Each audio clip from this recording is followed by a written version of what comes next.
wet my whistle and moisten my morsels. Oh, hello. Hello. Welcome to the podcast of Deciphered, episode 30. It's a big one, and I'm hungover. On today's podcast, we'll be discussing multiple things that hopefully Rob's written up. No, we'll be discussing the second instalment of the Tour of the World Series with the United States of America. Said in Australian. Yes. The whole podcast now will continue like this. Please don't, because I won't be able to stop once I start. Oh no. Oh no, mate. Didgeridoo. Whatever will I didgeridoo? Whatever will I didgeridoo? Check it. Also we've got a review of Architect's critically received album, The Here and Now, back in 2011, that was. Critically received, but I'm very eager to see how it was Kieran received. Yeah? Yeah, I'm yeah. to hear the same. Eager beaver. Cool. First of all... news! First of all then, Gene Simmons, accused of sexual battery. I think he's been sued for it. This is not his first offence of the matter at all, as I'm sure you're probably rather aware of. Well, he had that issue a year or two back, maybe 3, where he was his police searched his home. It was at least his today is not my day. He did some stuff. The police searched his home at the very least, and possibly also arrested him for searching up child pornography. He was found innocent, and someone else hacked into his broadband, and looked at child pornography. But this is not that. No, this is not that, and this is not the first case that has been presented to him of this kind of nature as well. And it's usually people. In this particular instance, it was a woman that actually worked for a business that he owns, and he was basically there and decided to try and have a little fumble while she was away and trying to get on with her job. So yeah, we'll obviously feed up on this one as it progresses, but I just thought that was definitely worth mentioning, seeing as it's Gene Simmons and Kiss are definitely going to come up in today's topic. They certainly are. So next up we have members of Guns N' Roses and Black Sabbath. Yes, Geezer Butler. Yeah, Geezer Butler of Sabbath of Blackness. And expert journalism, forgotten his name from Guns N' Roses. Yeah. They're forming a supergroup. And that was actually announced last year, but they've only just started. They've obviously got like a debut music video out now. Yeah, and they were announced for Download Festival today as well. Which is awesome. Was that just a one-off, or is that part of a full announcement? Just one announcement. I think, I'm guessing, I don't know, because I don't. I'm guessing the band announced it, and then down were like, well, game's up, so here's a solo announcement. Yeah, fair enough, but that should be an interesting supergroup there. Call it a mixture of old school music. Yeah, very much so. I did read up about other bands that the other members have been in, and they all elude me right now. Because we're so good at what we do. But yeah, I'm looking forward to that, and I will probably go and check them out at Download, to be fair. Yeah, if no one's clashing, why not? Yeah, sounds interesting. Well, that's about all we've got for news. See, I told you shouldn't have fucking started me off. Yeah, I can't really help myself, to be honest. Yeah, that's pretty much all I've got. Have you got any news? No, I've got no news. No news? No news. No? Alright, fair enough. That's the news. On with the topic. Yes, welcome to the United States of Deciphered. Tour of the World. It's like a little mini-series that we started 2 weeks ago. Was it 2 weeks ago? 3 weeks ago? 3 weeks ago, I think. It was episode 27. Go check out the British version of this tour. Oh, yeah. Why. We obviously thought that we'd start off in the UK, and it makes perfect sense to move over to the United States of America. Sure does. Still Australian. United States of Australia. May as well. But yeah, so... I was Melbourne to do this. I'm done. So if I asked you then to get us started, where, in your mind, I mean, it doesn't necessarily have to be like a metal band.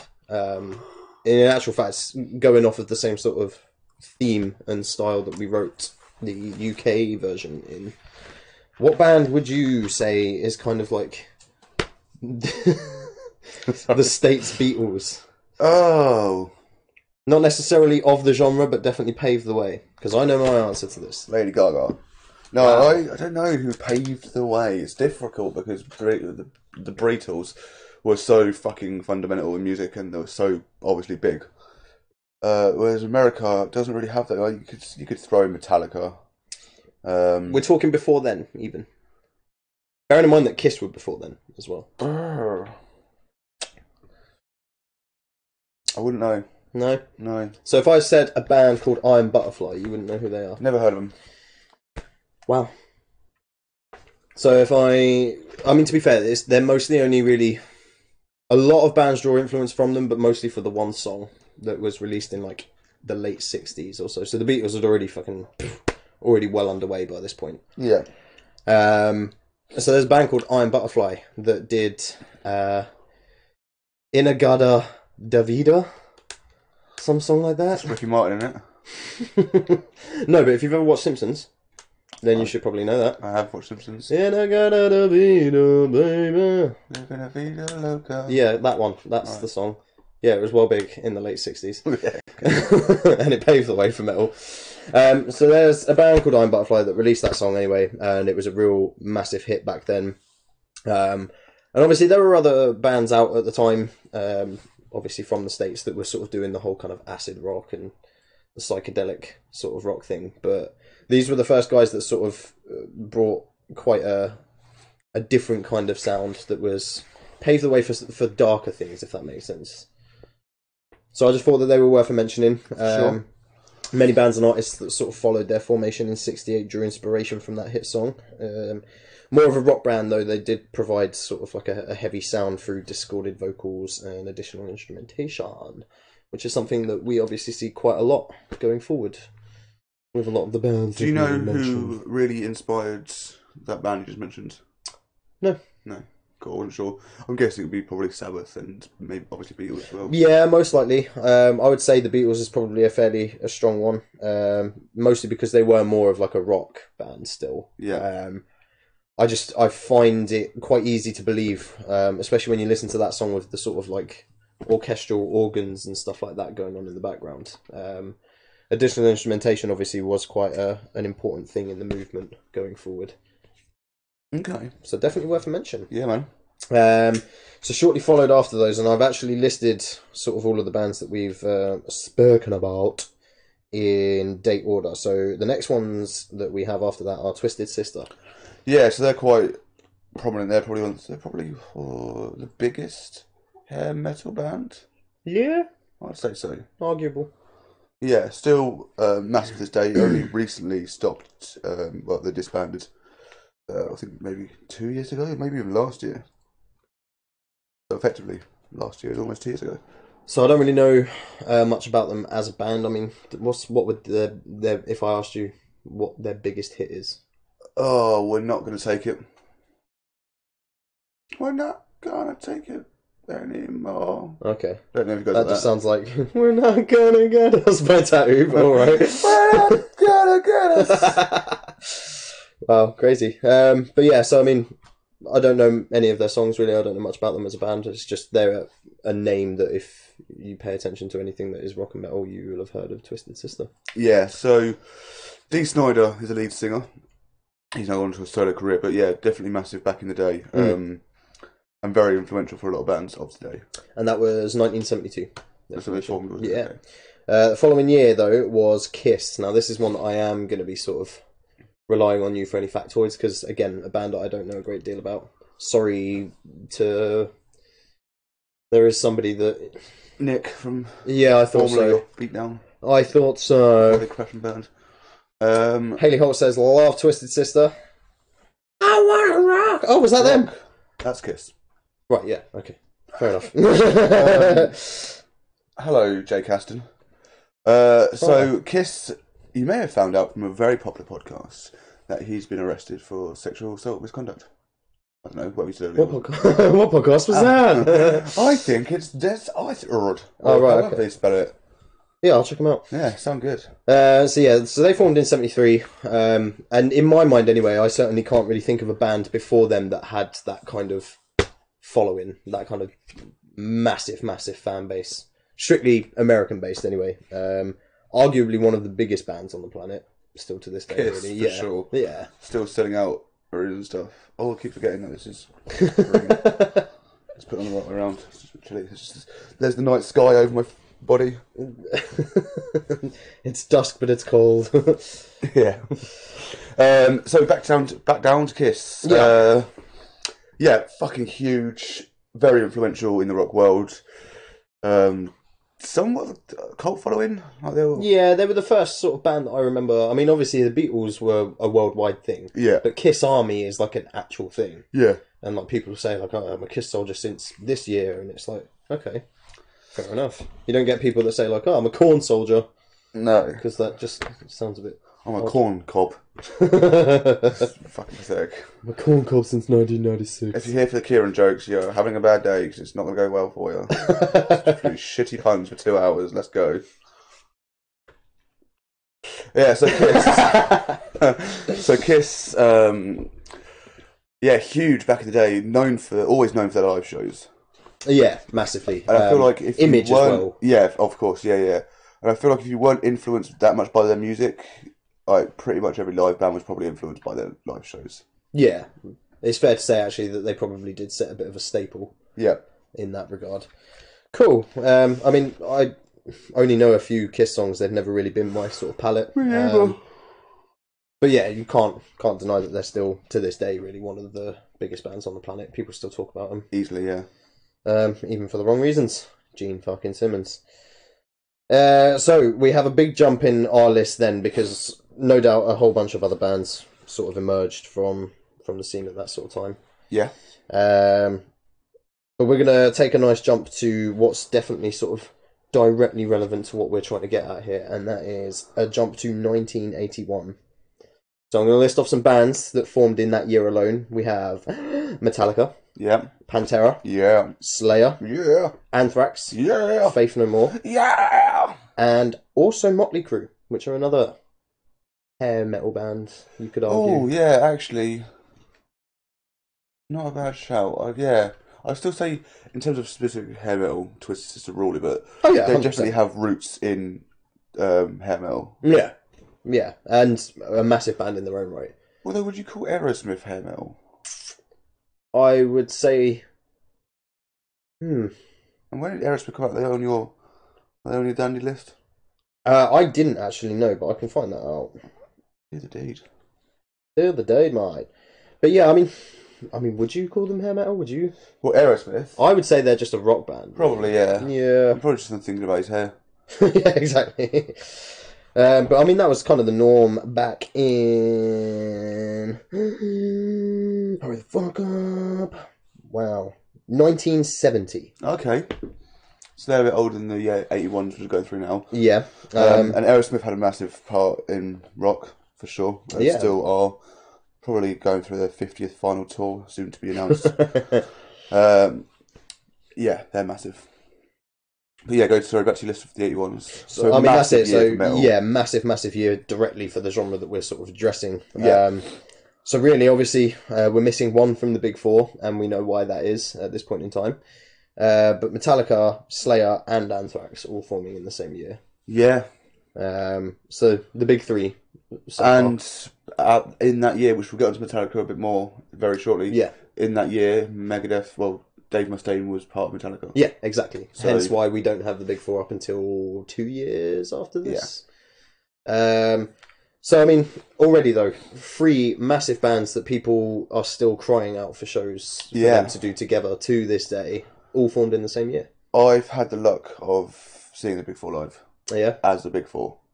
At Sonosphere 2010, I want to say.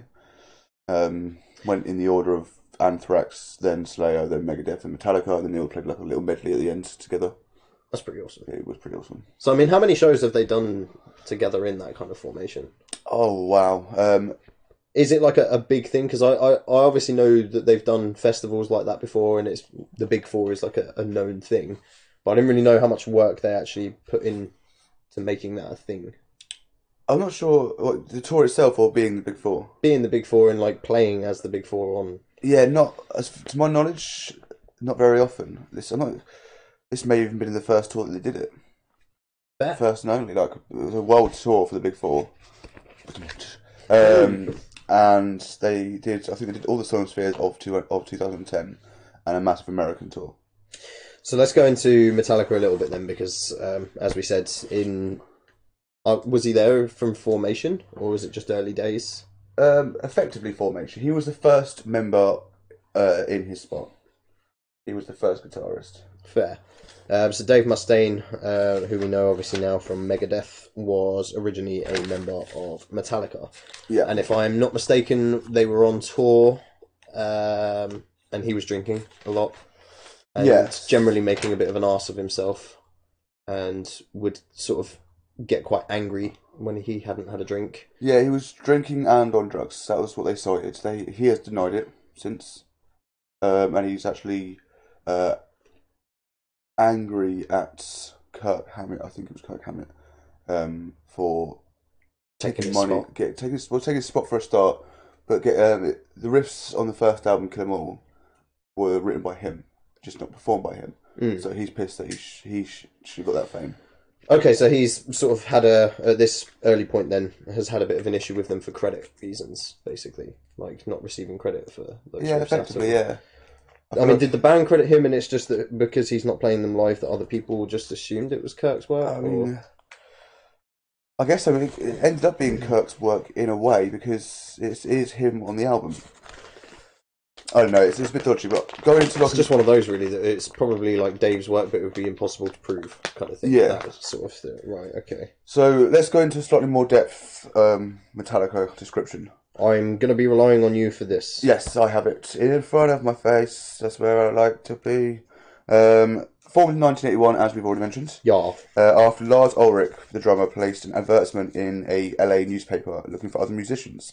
So Mr. Guitarist James Hetfield, and Hugh Tanner, both of Leather Charm, answered the advert. Dave Mustaine soon joined. Their first single, Hit the Lights, was recorded in 1982, and the bassist Cliff Burton, he joined in 1982 after Hetfield and Ulrich saw him play a gig at the world famous venue, the Whiskey A Go Go, in America. So yeah, Cliff Burton was playing with his band Trauma on stage, and both Hetfield and Ulrich were like, we need him, and he joined the next day, I think. Wow. So considering that they were a tiny little thrash band at this point in time, which obviously like people were getting into from the off, and they sort of had their underground following like pretty much instantly. But for two guys that basically were unknown to the world to come up and say, leave your band, join our band. Yeah.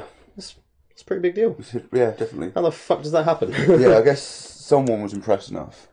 So just quickly, Sophie Ray says roots for hair metal. Roots in hair metal, sorry. Yeah, I'm just laughing at just a terrible joke from her, really, because there's roots in hair. I see. Get rid of her. I'll joke. It's too far. So, yes, back to Metallica. Yeah. So Cliff's joined the band. Yeah, Cliff's joined the band. So so currently you've got a lineup of Hetfield, Mustaine, Ulrich, and Burton. So before recording their debut album, Kill 'Em All, which I only found out while looking into this, Kill 'Em All was originally named Metal Up Your Ass. Wow. But the record label would not. No one would sign them, or the record label would not put the album out until they changed the name. Like, we're not selling an album called Metal Up Your Ass. Fair enough. Yeah. So Mustaine was kicked out of the band for allegedly being a drunk and also a drug user. Kirk Hammett joined the band the same day. So what I said about Cliff Burton joined the next day, that was wrong. That was about Kirk Hammett, sorry. He joined the same day that Mustaine was kicked out. Okay. So they obviously knew Kirk actively then. So unfortunately on the 27th of September 1986, Cliff Burton, I think it was...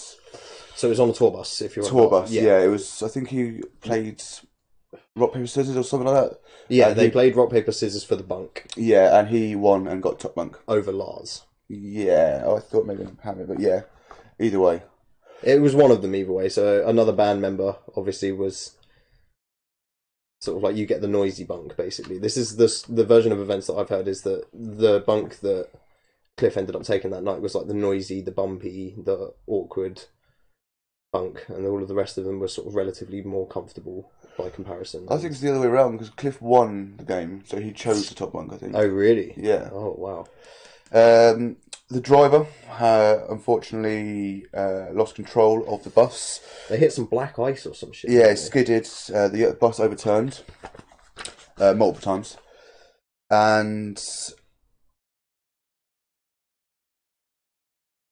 Sense is killing me. Sorry, Cliff Burton passed away. Hetfield has been sorry that he's obviously angry at the bus driver for it, and he said he remembers being outside the bus and just seeing the bus and then Cliff's legs. Yeah, so again, probably a little bit too much information, but maybe grossly interesting to know as well that they thought that there was a chance that they might just about be able to save him. They weren't sure if he was alive or dead. They could just see his feet underneath the bus. And they got a crane to come and pick the bus up, and the bus slipped from the crane and landed back on him. Right. For a second time. So there's no telling whether, I mean, the weight of a tour bus is probably going to do that anyway, but there was no way of telling whether or not he was definitely alive or dead, but they pretty much knew that he was gone after that happened, because the bus was actually raised by quite a bit before it fell again. Yeah. That's messed up, isn't it? Yeah, massively. Craziness. So, since that fateful day, the band have had other members, most notably James Newsted, who replaced Burton, and current bassist Rob Trujillo. Metallica still stand at the top of the American metal world. Yeah.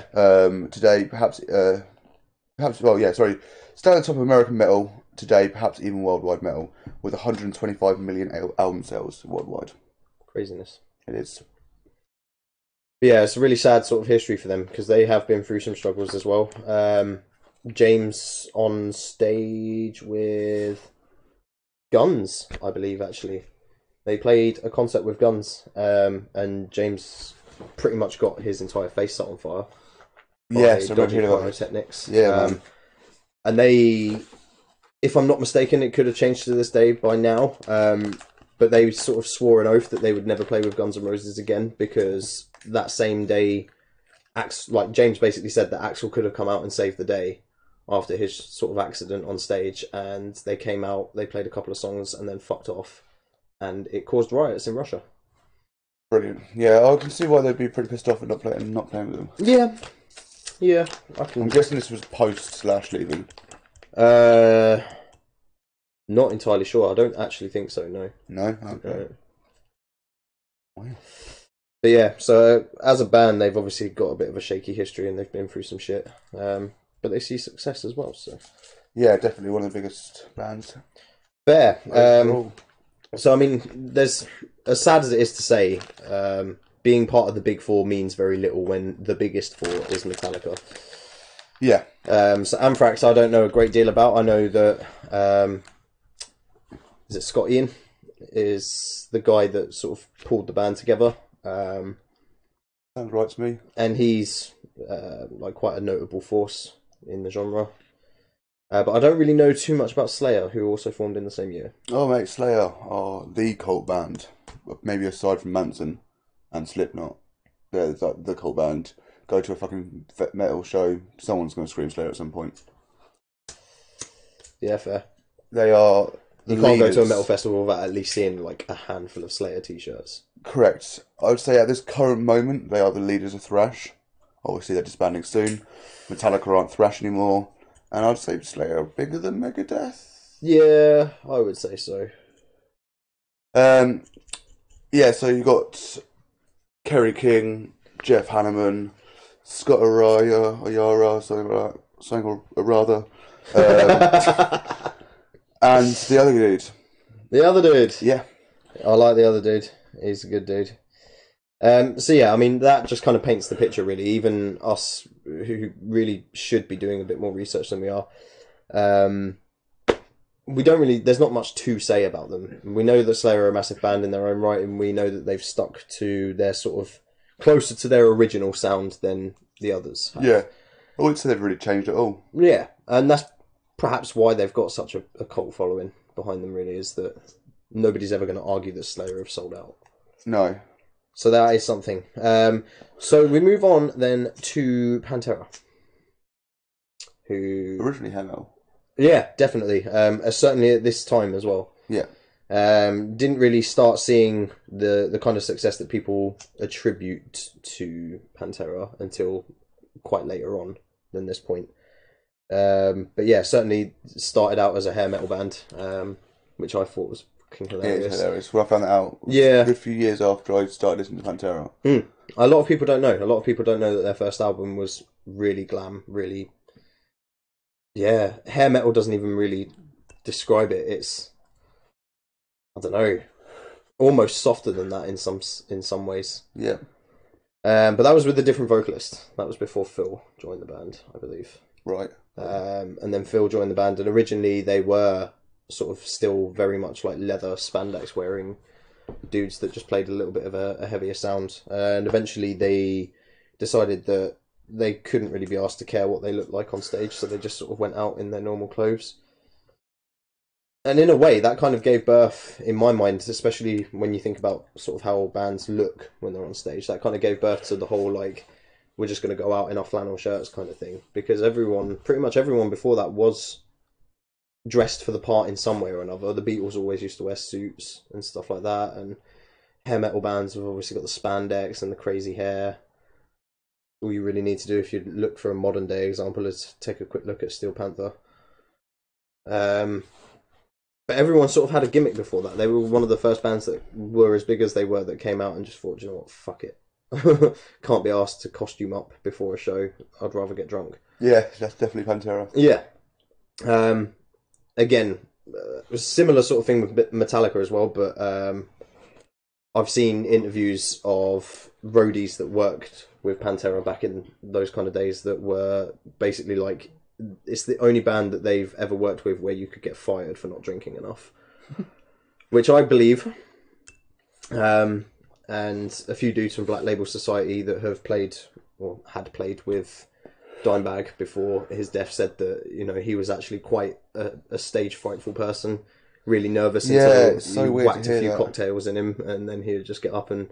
Like, he'd be absolutely fucking bladdered on stage, but would still put the most blinding performance out in the world.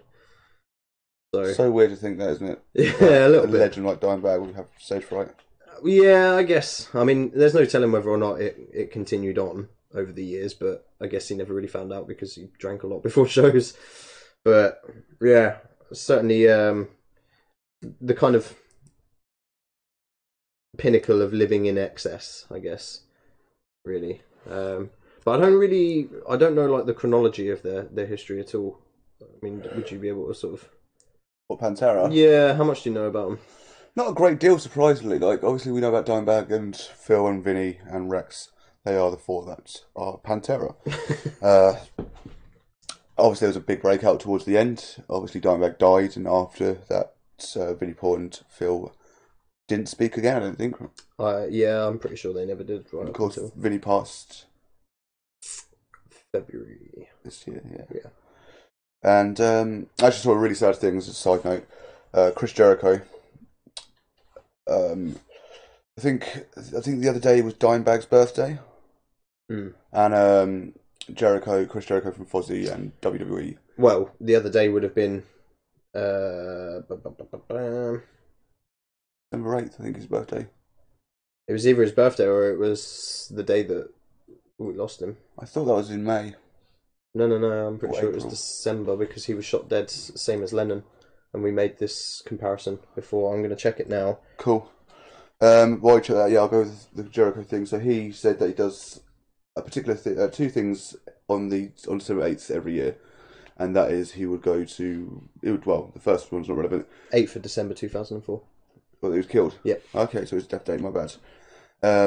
He says that he does something every year on the 8th of December, and that is item 1.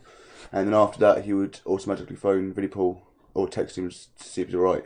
Because he was obviously quite close with Vinnie Paul, and he got his phone out this year to do it, and then suddenly went, fuck, forgot about that. So, massive shame there. Yeah. But in terms of the actual, sorry, go ahead. Oh, I was just going to say, it's going to hit hard, really, isn't it? Yeah. Like, I forget that he's gone, to be fair. Yeah. Weird. But yeah, in terms of actual Pantera history, apart from the death and the breakup, I don't really know too much. Apart from Fair. the fact they were fucking awesome. Yeah. Obviously, Phil had his struggles with addiction while he was with the band as well. Very nearly died after one of their shows. Lots of drug use, yeah. Yeah, major. Attributed to serious and chronic back pains. It just seems to me like all of the famous musicians, I mean, obviously we'll cover, going forward, we'll cover Nirvana and Kurt Cobain, but all had a reason for it, do you know what I mean? It's always to do with pain of some description. But yeah, really sad story for them. It is, yeah. I mean, this might be a bit of an out there kind of question to ask because it is a bit on the nose, but if they were all still alive and still playing together, do you think that they'd still be like a massive force? Yeah. Yeah? Yeah, I don't think they would have died out. Fair. I just wanted to ask that, really. Cool. Death's definitely attributed towards their post-death success. Yeah. But that happens with most bands, as we discussed recently. Yeah. And if you're unaware, go back and check the first episode back. So, are we ready to move on to a different year? Yeah. So the next one that I've got on the list, we should actually give an honourable mention to Faith No More as well, who started in 81. Yeah, Faith No More, massive in their industry, well, in the genre, but yeah, wild and different, a bit wacky. Yeah, definitely out there. Paved the way to what a lot of people would class as nu metal. Oh yes, nu metal. But we'll get onto that. So no doubt we'll mention them a little bit more later. So 1983, Megadeth. So by that point, Dave's obviously already had his troubles, and the only real thing that I know about the formation of Megadeth was that Dave was living in like a college apartment and had a guy living in the room like down from him or above him, and he would always have his windows open next to his balcony, and this guy would always be like shredding away on this guitar. And for a guitarist like Dave Mustaine to be like, I'm getting sick of hearing this guy's guitar, so he went up there and basically told him to shut the fuck up, and that's how they met. Fair enough. Yeah, and they started a band. There you go. Strange things.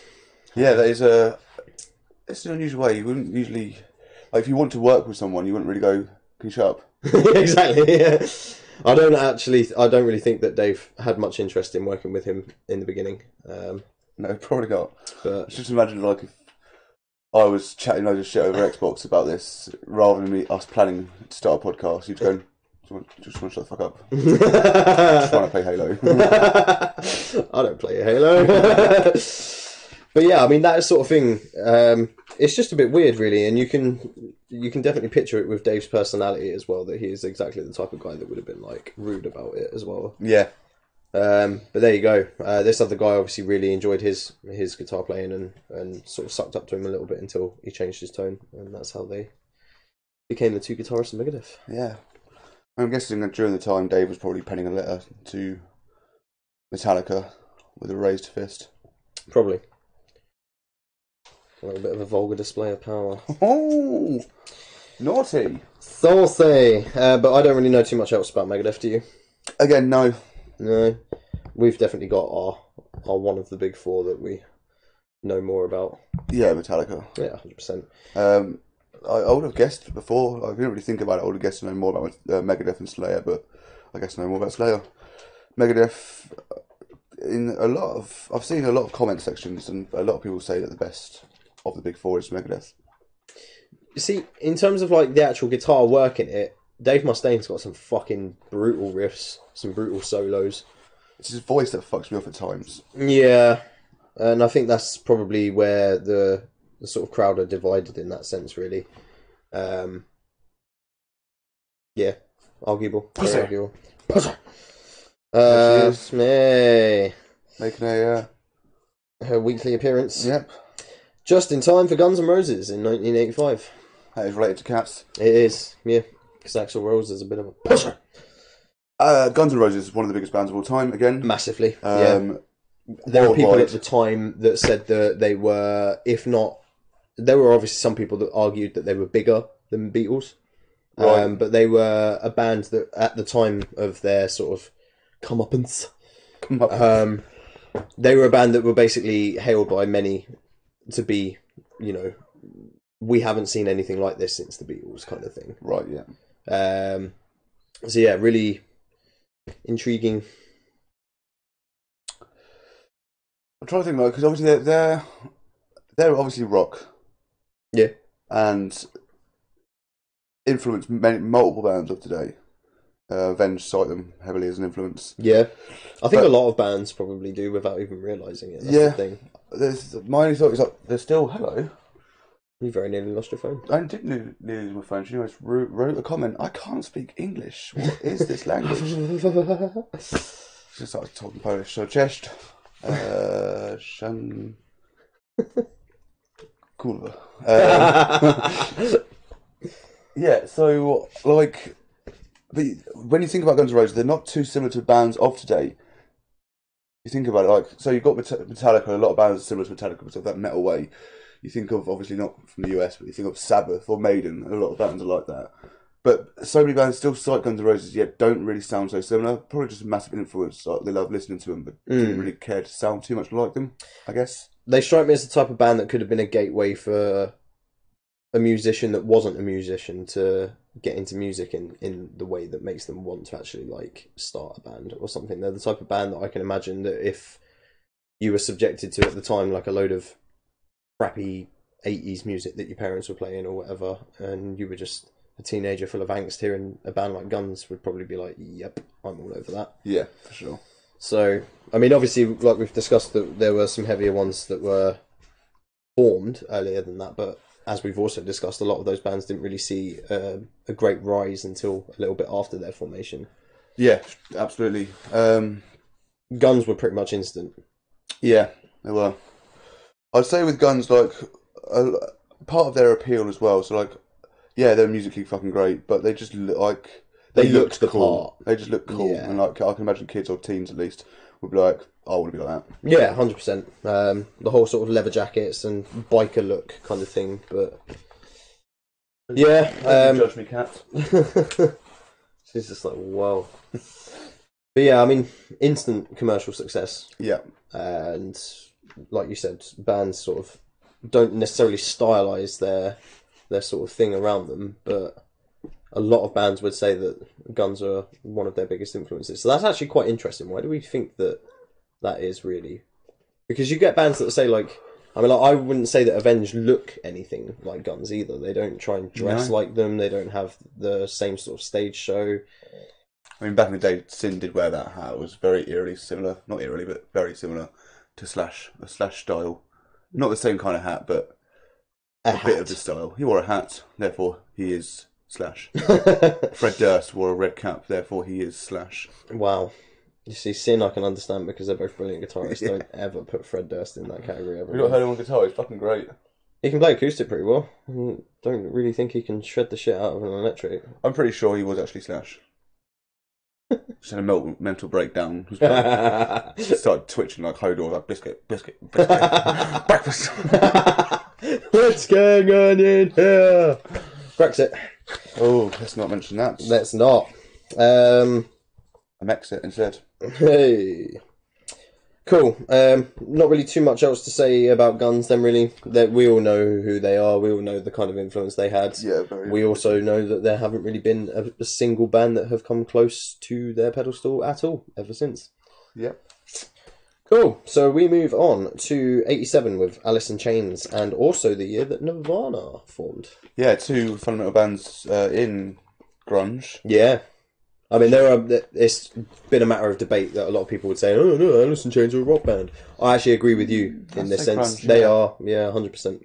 In my opinion, I've always they really are. thought of them, like, they're quite similar to Pearl Jam. Not Nirvana so much, but Pearl Jam and Pearl Jam are grunge. Yeah, 100%. Yeah. 100%. Pearl Jam actually came up a little bit later than this. I think they're 99... no, 90 maybe. Let's have a look. Yeah, it would be late 99. No, definitely not. I don't know what on earth I was thinking there. But there you go. 1990. Okay. These guys are 87, you say? Yeah, so 87, Alice in Chains and Nirvana. So Nirvana, obviously, another band of a good example of what we were talking about a minute ago, where a band will form and see absolutely zero, like, any real commercial success for 7 years. and then someone will just be picked up and chopped in your face. Pretty much, yeah. But you can already see then, just looking at those two bands that came out in '87 there, Alice in Chains, Nirvana, something's happening to the scene. There's a nice drift away from that. And as we mentioned earlier, obviously Soundgarden came into this during this point as well, but nobody knew who they were, really. I'm going to just check. 84. No good. So yeah, so by then, obviously, Soundgarden have got their own sort of cross sound of kind of like metal, but grungy. Yeah, I'd say more towards the grunge as well. Oh, 100%, yeah. Stronger on that. They definitely look the part of a metal band, though. If you ever want to see Chris Cornell with long, frizzy, hair metal styled hair, go back and check some of their first music videos. I think I've seen photos of him with long hair. And it was proper, out there. Yeah, like frizzy as fuck. But yeah, so I mean, already then there's a bit of a change happening here. So why do you think that is, really? With the exception of a couple of bands that we've mentioned already. So Kiss are rock, definitely not metal. No, yeah. Motley Crue, hair rock. Yeah, I teetering on hair, but mainly rock. Yeah. And then you've got bands like Guns N' Roses as well, obviously exempt. But predominantly, we've got Metallica, Pantera, Slayer, Anthrax. All of these sort of like really prevalent metal bands. Yeah. Where did it change? Why do we think it changed? Well, obviously it started in... Oh, you mentioned Soundgarden in '84, but I would say that their rise happened after Nirvana and 100%. Alice in Chains, and even Pearl Jam, maybe. So, let's get my car key out of my ass. I feel like, obviously, Nirvana, Alice in Chains, very similar sounds, but they came out in the same year, so are they really influenced by each other? Possibly, but maybe not. I feel like that the band members of those bands were obviously very interested in rock or metal, and they felt like they wanted to do their thing as well, but they didn't feel like going proper Metallica or going proper Kiss or proper Guns was the right way to go about it. They wanted to start their own thing, and that's what's come of it. I guess there's quite a lot of fundamental genres are sudden change through here. We've got at least two more coming up, and this is the first of them. So the sort of thrash into the grungy kind of transition there. I guess they were just like, we want to do something softer, but we still want to have that hard, like heavy vibe. Yeah. So softer in terms of like maybe the vocals or the overall instrumentals, but still like heavier than your bog standard music at the time. Heavier than the Beatles, which I'm sure were massive in America at that time. Oh yeah, yeah, very much so. Well, I mean, by this kind of stage where we're getting to the 90s, no, not so much actually. Probably still like quite heavily listened to, but obviously, inactive by that. Yeah. So yeah. Hey Dobby. Saw, dude. So I mean that kind of caps it off really for the end of that kind of era and the transition into grunge, because we see in the beginning of the 90s then, so we have Pearl Jam in 1990. Also in 1990 are Tool. They're cool. When did Green Day form? Brr. Was it Green Day or another massive band? I guess in the punk. Yeah, rock? like punk revival kind of thing, really. Yeah, punk rock style. So they actually formed in '86. Underwent some pretty serious lineup changes before sort of getting anywhere in 1990. So again, same sort of year. Same year that we're talking about now. Right, fair 90s, yep. Different style, but I mean, it's fair to say that while the speed of their music in the early days was sort of quite heavily drawn on punk, the kind of vocal style was very grungy, and the lyrics were of a similar sort of nature as well. So, it's arguable, really, that they're not sort of leagues apart, if that makes sense. Yeah, no, they're definitely part of their being is definitely to do with that, indeed. Yeah. So that was it for 1990. I mean, Tool completely out there and of a different kind of category altogether. Yep. But it's worth mentioning that they came out at the same sort of time that this really was the big thing. It was the whole sort of grunge thing. I mean, is there anything else that you really know about Pearl Jam, or No, they're in GTA. Well, not personally. That's where I heard a song. fair? Which GTA were Pearl Jam in? I'm sure they were in one of them. In fact, you're going to tell me that I'm wrong, because I think we've had this conversation before. We have had this conversation before, because you're making the mistake that every person in the world has made at some point, and that is that I'm sure a song by Stone Temple Pilots, the vocalist sounds exactly like Pearl Jam. Right. And it's going to bug me that I can't remember the name of the song. I'll message you this later, because I'm sure we've had this talk. I think I was as well. exactly that. As soon as you said Stone Temple Pilots, like, yep. Yeah. So, but yeah, so not really much known about them. I don't know a great deal about Tool, other than that they release an album and then go on a mad hiatus for years and then release another album, and nobody really knows what the fuck's happening. I'm excited though. Fair. I'm very excited. Cool. So we can move on to 91, and I know that there'll be some bands in and around this sort of time that you'll want to talk about, notably Machine Head. Machine Head, yep. I've heard of them. Oh, okay, fair enough. No, I've seen them like 6 times. Yeah, Machine Head, huge band. Obviously, they've just finished their last tour. Well, last tour with 2 of the members. Now we're down to a 2-member band. I'm sure we'll have updates over the next year or so. But yeah, they've gone through quite a few style changes. So they started off pretty fucking heavy, and then by album 3 and 4, I think it was, Supercharger being the main one, they went into a complete new metal sound, and they've gone back into the metal phase. Yeah, so I didn't actually really know a great deal about their origins as a band. I knew that they were earlier than I thought they were, because you and I have had that conversation before as well. Yeah. But yeah, it was quite interesting to read up about them having a bit of a new metal kind of. Yeah, so I was introduced to Machine Head through the Supercharger album, so I love it, but pretty much everyone else hates it. Crazy. So yeah, the boys from Florida, McHiney Head.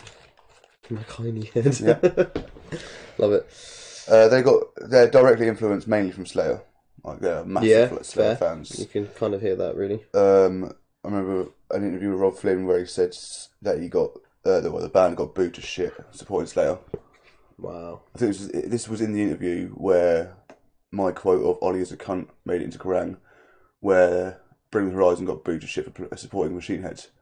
So Machine Head were kind of like, they actually defended the booing in a way. They said, not saying that you should boo. They said, we got booed to shit, and you got to move on from it. So I have no issue with people booing. Craziness. Yeah, that's mad. It's down to the band now. Reasonable though. Yeah, reasonable sort of thing to say, really. Here's a triumph that we've overcome. Get on it. Fair play. Move on or fail. So other bands of that year in particular then are Down, which obviously Phil Anselmo from Pantera. Yeah. Incubus. Got to love a bit of Incubus. Fucking love Incubus.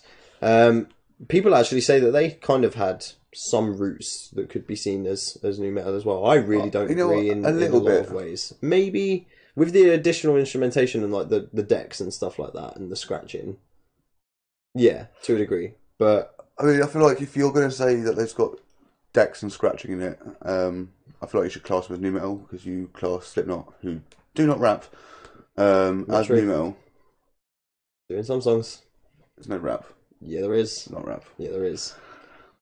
Your definition of rap is incorrect. Cool. Well, I'll tell you what. It's made it to like 4 podcasts now. Yeah, I know. I'm really happy.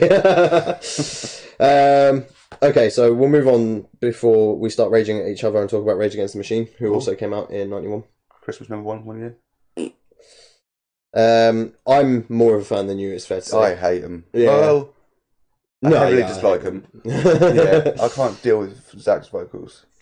Yeah, not necessarily like a top band for me, but I like a few songs of theirs. And even though they formed in 83, I've put that we're going to talk about Chili Peppers. So they formed in 83, but again, here is a prime example of a band that saw very little success up until this kind of time. Yeah. And again, aids the whole kind of new metal thing, because while they're not new metal, they are like funk metal, and they're like an additional sort of thing that nobody else was really doing at the time. What are you laughing at? Oh God, not again. No, it can't be done. It's the same thing I'm laughing at. It's just, don't worry.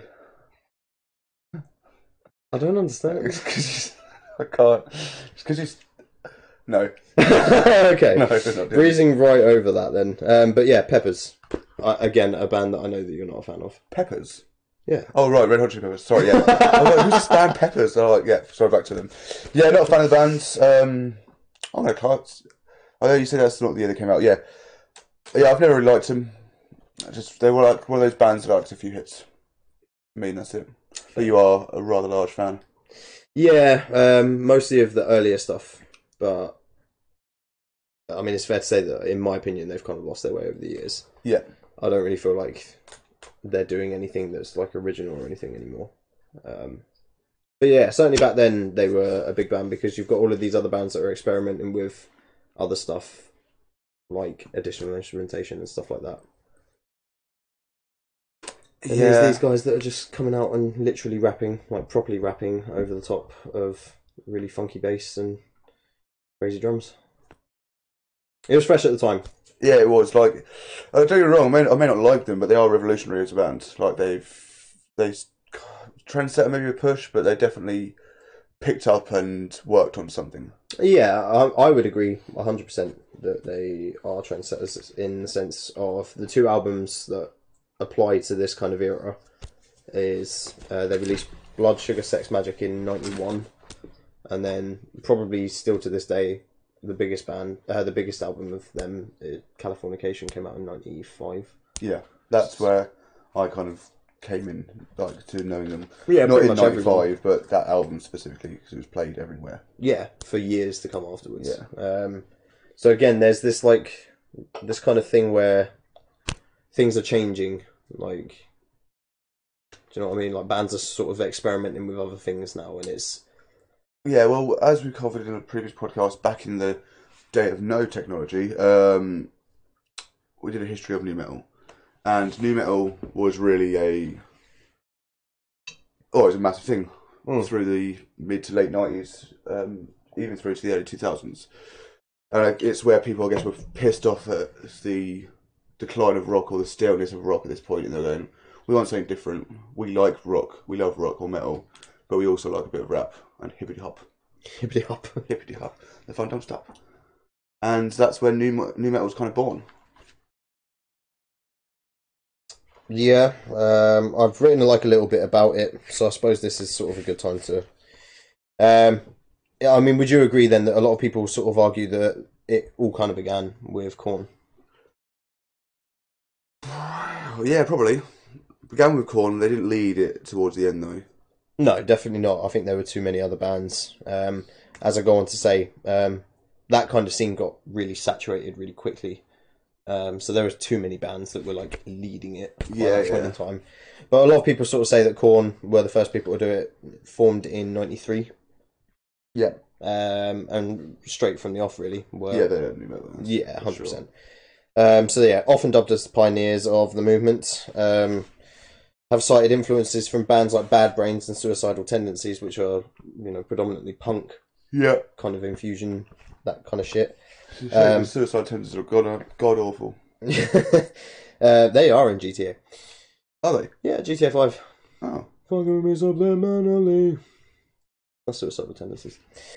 But interestingly enough, like you were just pointing out with the whole hippity hop, Monkey from Korn. Yeah. Some of his biggest influences are Dre, NWA, The Fugees, and Nas. Yeah, it doesn't surprise me, actually. No, not at all. Rick Rubin as well is another good person that we should talk about at this point in time, who was, or still is, a legendary producer who essentially is like credited with being the only producer at the time that would work with rock bands or like rock bands that wanted to do like a rap rock infusion. So he had helped Chili Peppers record their 91 album that I mentioned a minute ago, Blood Sugar Sex Magic.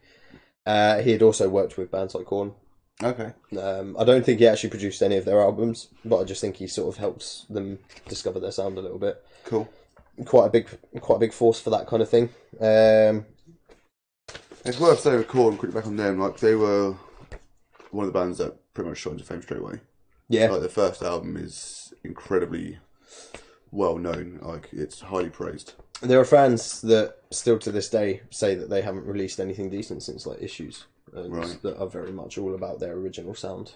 But again, that's a matter of opinion, really, isn't it? But following the success of bands like that, we see Slipknot in '95. Yeah, it was weird that you mentioned new metal, but carry on. That's not.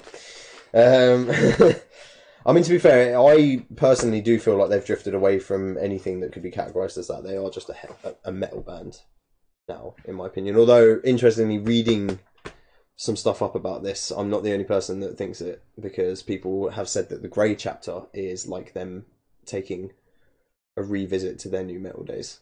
I disagree with that entirely. Grey Chapter could not sound anywhere fucking further from the self-titled, in my opinion. You're just keeping firmly to him right now. I agree with you. I feel that they do sound different. Yes. Okay. Let's leave it at that. None of which. Yep. Okay. Let's leave it at that. Get on with it, boy. New metal. Okay. I tried to finish it. So I mean, just having a look at dates and stuff, I just want to get this right. New metal though can't talk about the topic without mentioning Linkin Park. Linkin Park, the leaders of it, in my opinion. Yeah, I would 100% agree. Linkin Park were insanely huge. Oh, Still 95. System of a Down as well. Ah, Sode, yes. Sode. So yeah, they... Soda Pop. Soda Pop. They were the same year as Slipknot, 95, and then the following year, 96, was Linkin Park. Right, yeah. Both incredibly massive bands. System were the wackiest of the new metal. If you could, well, maybe. I would not. If you're about to tell me that you would, then... Well, I went to say it like it just felt natural, but then as soon as I said it, I was like, wait a minute.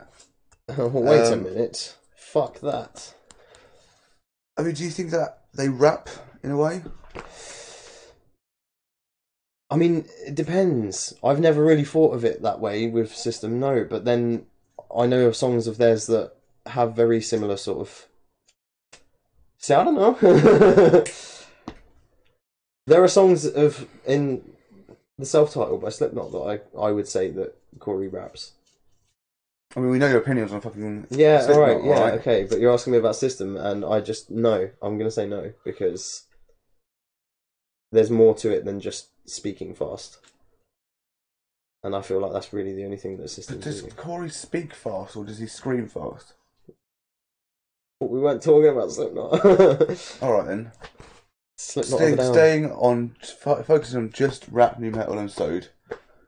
What defines rap, Rob? And why don't you think Sode defines rap? No. Your definition. I mean, it's hard, really, because people would say that rap nowadays is like trap shit. Yeah, that is exactly what rap is not, in my opinion. So, Shaman, if you're watching, you're wrong. Mr. O'Driscoll. Hello. Mr. O'Driscoll. Yeah, mate Ryan. Not a gang member from Red Dead I Redemption. was going to say, what the fuck? I missed a joke here. Yeah?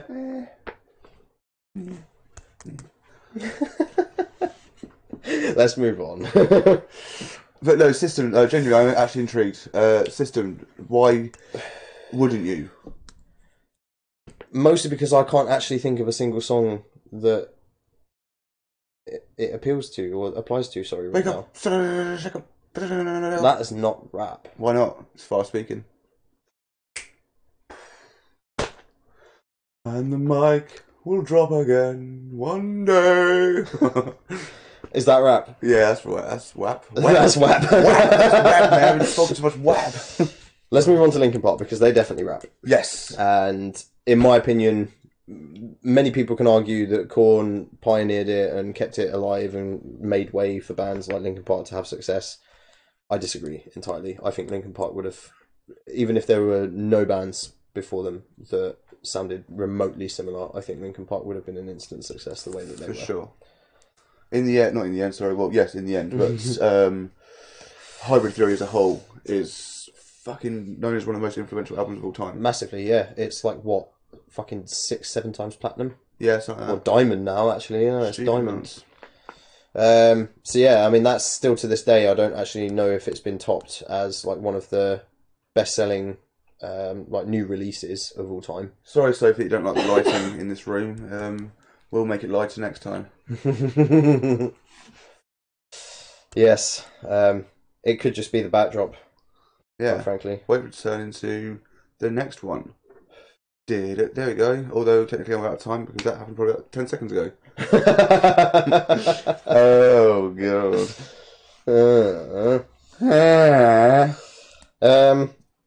Tell me about Linkin Park. Go into a bit more detail about them and their origins. Chad Kroeger has nothing to do with Linkin Park. That's my first fact. Well done. I didn't know that. I did not. No, I thought he was right up in Linkin's Park. Yeah, he's actually the backing drummer on Tuesdays. Never on Tuesday. No, so Linkin Park started in what year? Sorry, 98. You say? Not 96. 96. Hybrid Theory, massive album. Meteora, better album in my opinion. Yep. We both agree on that. Yep. Obviously, they went more poppy before Chester's death with the heavy album. One More Light album. So, I mean, one thing that we can probably agree on with our discussions through new metal is that nobody really wants to be typecasted as a new metal band. Really, nobody really wants that anymore. And this day and age, right? Got you. yeah, No. 100%. I mean, even Korn, who are dubbed as the pioneers, have in fucking hundreds of interviews said that they don't see themselves as a new metal band at all. Right. They just see themselves as a band that play what they want to play, kind of thing, and have their own style. I feel like maybe back in the day they were fine with it, but the genre was tainted by a lot of bands, and now they don't want to be part of it. See, I mean, their argument in one interview that I've seen, and I think it's Head that says it, that's basically like, the whole idea of new metal is stupid, because if we were new metal, any band that sounded like us afterwards are not new. Which he's kind of got a point, really. I've never really associated the word new with it, like, because it's NU, I just thought it was new, rather than new, if that makes sense. I think so, but I just thought it was like the new wave of metal. It was kind of, yeah. I guess that's just my personal association with the phrase. yeah, 100%. I'm not really sure who coined this phrase in the first place. Just fads. Yeah. Really. Just fans of music in general. I guess they spelt new, NU, to be hip and cool. To be new. Yeah. Spelled N-E-W. The new metal. Yeah, Linkin Park. So it's safe to say that their hardcore base of fans declined, or they stopped liking Linkin Park as much after maybe Midnight, the third album. Yeah. I mean, Chester himself literally said, don't really want to be typecasted as a new metal band, so we're going to try different stuff. Yeah. That's basically where that started. Yeah. Do you know they did a new metal version of Heavy? The song Heavy. What? Yeah, they did like just fucking around in the recording studio.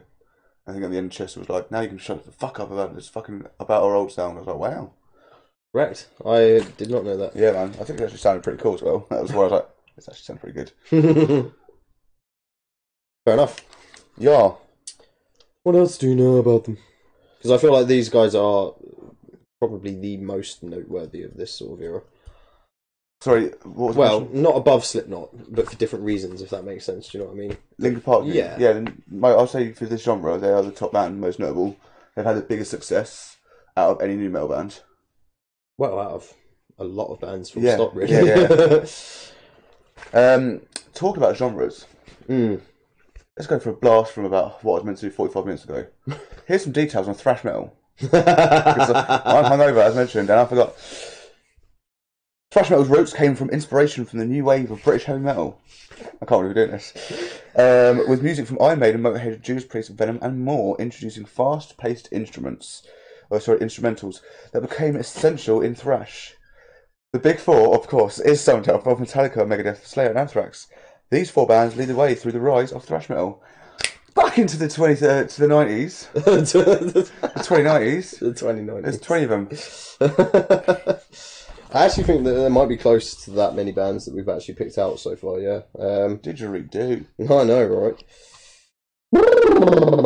I mean, there's not really much else to say after Linkin Park. I think, obviously, like we said, with the massive jump between the 70s and 80s as well, that there must have been plenty of like big acts that came out at that time. Yeah, but the thing is, like, obviously, we pointed out Slipknot in this area for unknown reasons. But they actually didn't. Because they formed in 95 when we're talking about the 90s. Get with it. So they formed in 95, but they really formed in 99. Yeah, I suppose, arguable. I mean, okay, you can't Same with Stone form Sour, though, twice. really. Stone Sour were technically formed in 92, and then were active until, like, 95. And then we're on hiatus until 97, and then we're on hiatus again, and then like started in, like, 2003 or 4 or something like that, yeah. Well, similar to Rook Up, right? Red Hot Chili Peppers. Obviously, Slipknot didn't record they didn't release their first album until 99. I love that. Here's your thing for release. Yeah. Wow. So, yes. Should we head into the millennium? Yeah, I think so. Just to get you started then. Because, again, we're sort of seeing a lot of bands that, for whatever reason, or whether you agree or not, some people could argue will be of a similar sort of nature, right? Is that fair to say? Is that okay by you? Wait, I rewind. What? So we've already noted like a change from the sort of late 80s into the early 90s with the grunge kind of thing, and then grunge sort of did its own thing in the background, and everyone had that kind of fan base there, and yada yada yada. And then other bands sort of halfway through the 90s started doing the whole new metal thing. Yeah. Bands like Slipknot. False. It's worth mentioning as well, actually. Lamb of God, completely fucking out there, just pure heavy metal. 94. Yeah, fucking heavy metal. 94. The heaviest of metals. Yeah, 94. A few bands worth at least naming in the podcast. Papa Roach, Deftones, and Dream Theater and Foo Fighters. The 90s. Yeah, 100%. Foo Fighters are huge. Dream Theater are fucking monumental, massive within.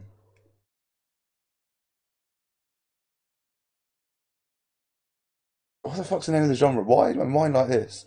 Going so blank. I don't know, because I would have, if anybody said what genre were they, I would just say like metal. No. Like. Bugger me sideways. Do you want me to goggle it? Please, yeah. It's like, as soon as I hear it, I'm like, oh, that's crazy. But yeah, so they, when... So yeah, sorry, Papa Roach obviously massive in like the, not really emo, they were rock. This probably isn't going to help you very much. Wikipedia has Dream Theater as an American progressive metal. Progressive metal. Okay, yeah, that was the one. Yeah, fair enough.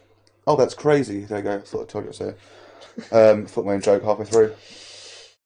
Late 90s though, we're starting to see another change with the emergence of some bands. Yes. Like Avenged Sevenfold. Yes. 99. My favourite band. Really? Yeah.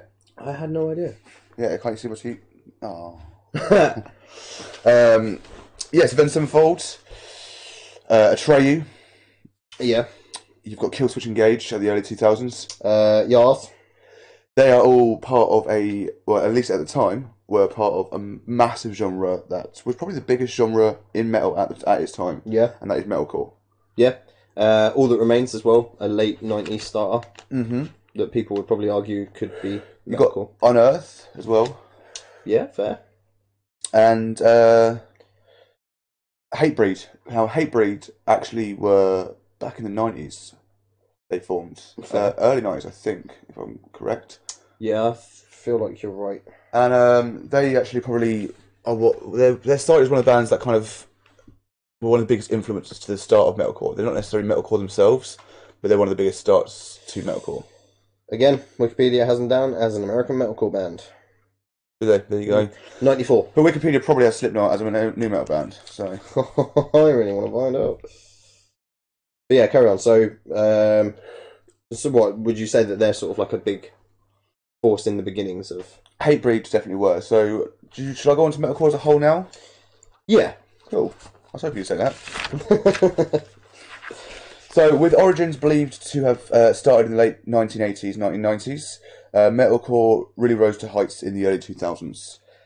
With Avenged Sevenfold's Waking the Fallen, Bullet for My Valentine's, The Poison, Killswitch Engage's Alive or Just Breathing, Trivium's Ascendancy, and Atreyu's The Curse, really bringing metalcore into the mainstream. It's safe to say that metalcore was one of, if not the biggest genre in metal in the early 2000s. By the early 2010s, metalcore had changed to include more synth and electronical style to mix with the old styles. So that's kind of where Bring Me the Horizon and Architects kind of... Metalcore became more of a British thing then. Yeah. With the leaders being Bring Me and Architects. Architects now the leaders. Bring Me now. And then, shit. But it's definitely not metalcore now. So that's my little nugget of information on the metalcore scene. They always talk about the big fours of each one. I'd say the big fours from the bottom up are Trivium, Killswitch, Bullet, and Avenged. Maybe switch Killswitch and Bullet around. No, I'd say because Bullet got bigger than Killswitch, so I'd say that's the case. So metalcore obviously has that. I know which show I'd rather go to now. Yes. Metalcore has that screaming. It's basically encompasses the early 2000s metalcore encompasses my favourite style of music, which is singing and screaming over heavy instrumentals. Yeah, and the thing that sort of makes it a definite departure from new metal is that really metalcore is still you'll see a lot of like solos and stuff like that. You don't really get too many guitar solos in new metal if you have it. No, and where it was what I said before in new metal, people were like kind of pissed off at the staleness of rock. Metalcore wasn't really formed on the staleness of rock. It was more a hatred of new metal. Yeah. I'm not going to say that's what formed as a whole, but a lot of bands, I've seen interviews with bands members from multiple metalcore bands where they said, we'll never fucking do rap. We hate that kind of shit.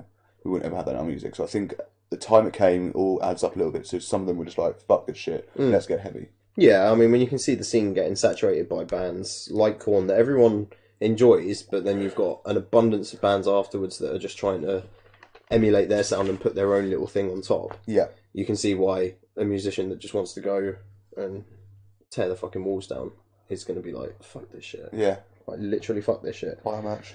So yeah, like you said, early 2000s is sort of where this wave comes in. But Killswitch were 99, Trivium were also 99. A Perfect Circle, which is James Maynard Keenan's other bands. Yeah, that's the one. Thank you for finishing my sentence when you can't really finish your own tonight. That's all right. But yeah, so Fozzy as well. Obviously, I definitely wouldn't class them as metalcore. No, but I wouldn't really class APC as metalcore. I don't really know much. I wouldn't. No, I wouldn't. But just for the interest, they came out in '99 along with these other bands. 2000 was Stone Sour Reform after 92 to 97. Yep. 2002 is Suicide Silence. So again, that's more of the sort of like the deathcore, metalcore kind of thing, like metalcore without as much of the melodics and more about the bleh.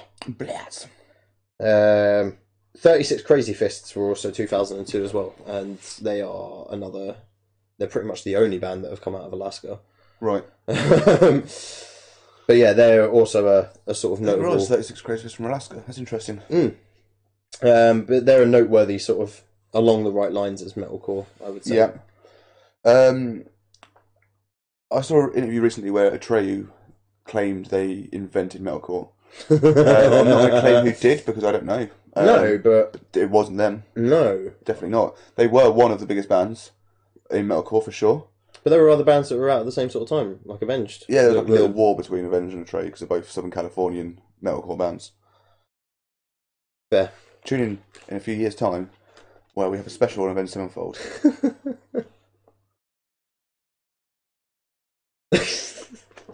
So 36 Crazy Fists, 2002, 2003, A Day to Remember. Yeah, they're on my list as well. Although I put them in the 2010s just because their rise to fame was in the 10s, I'd say. Yeah, more so. I think for the interest of sort of talking about them as a metalcore band, though, it is worth going back to their early stuff because I don't know. Even I, as like a fan, maybe not so much nowadays, but I appreciate a lot of their stuff. I guess I mean, Even I would say they've softened up. my over the shocked years, and face, if you can't see that over SoundCloud right now, is I just never really classed them as metalcore, but I guess they could be part of the newer age of it. They definitely weren't oh yeah, the same as 100%. the old school. No, definitely not. No, Mainly because they're not good. they're more along the sort of lines of like America's version of not Bring Me in the sense of like heaviness and that kind of stuff, but they're more along that kind of version of metalcore, like the metalcore that's like really, I don't know what like legit metalheads would be like ugh about nowadays. Whereas bands like Bullet and Avenged have sort of somehow managed to like seep their way into just being metal bands now. Yeah. Bands like A Day to Remember will never just be a metal band. No. In fact, a lot of places I would have them down as a rock band. Yep. I would probably argue that it wouldn't be hard to find a source that states that they're a rock I would band. probably claim more closer to metal, Do you reckon? pop metal. Does that exist? Is that a thing? Petal. Petal or mop? But yeah, so A Day to Remember are definitely a mop band. Yeah. Well, more on them. What, me? You? What? More on more them? power to them. Sorry, not more on them. I was going to say, I don't know. Give me more information. I want to know their birthdays. Wow. So following year, 2004, Alter Bridge. Definitely. Yeah. I mean, what would you class them as, really? Symphonic death metal. No, they are just rock. Yeah. Titans of just rock. You wouldn't say that they have metal elements at all? No. No? Fair. I mean, maybe elements, but they're definitely not enough to say they're a metal band. No, I would not even slightly. No, they're definitely just rock. Fair. But yeah, 2004, so I thought that they were definitely worth a mention because still, to this day, one of the better bands that America has to offer. Sure, yeah. 2005, Five Finger Death Punch. Yeah. Metalcore? No. No? Metal? No. Just straight up metal? Just straight up metal. Cool, we agree. Yeah. But I mean, I assume you've got something to say about Five Finger. I mean, yeah. Obviously, they're a metal band. Again, they're in my 2010s. But, again, that's because the Rise to Fame. They started in 2009, didn't they? Sorry? No.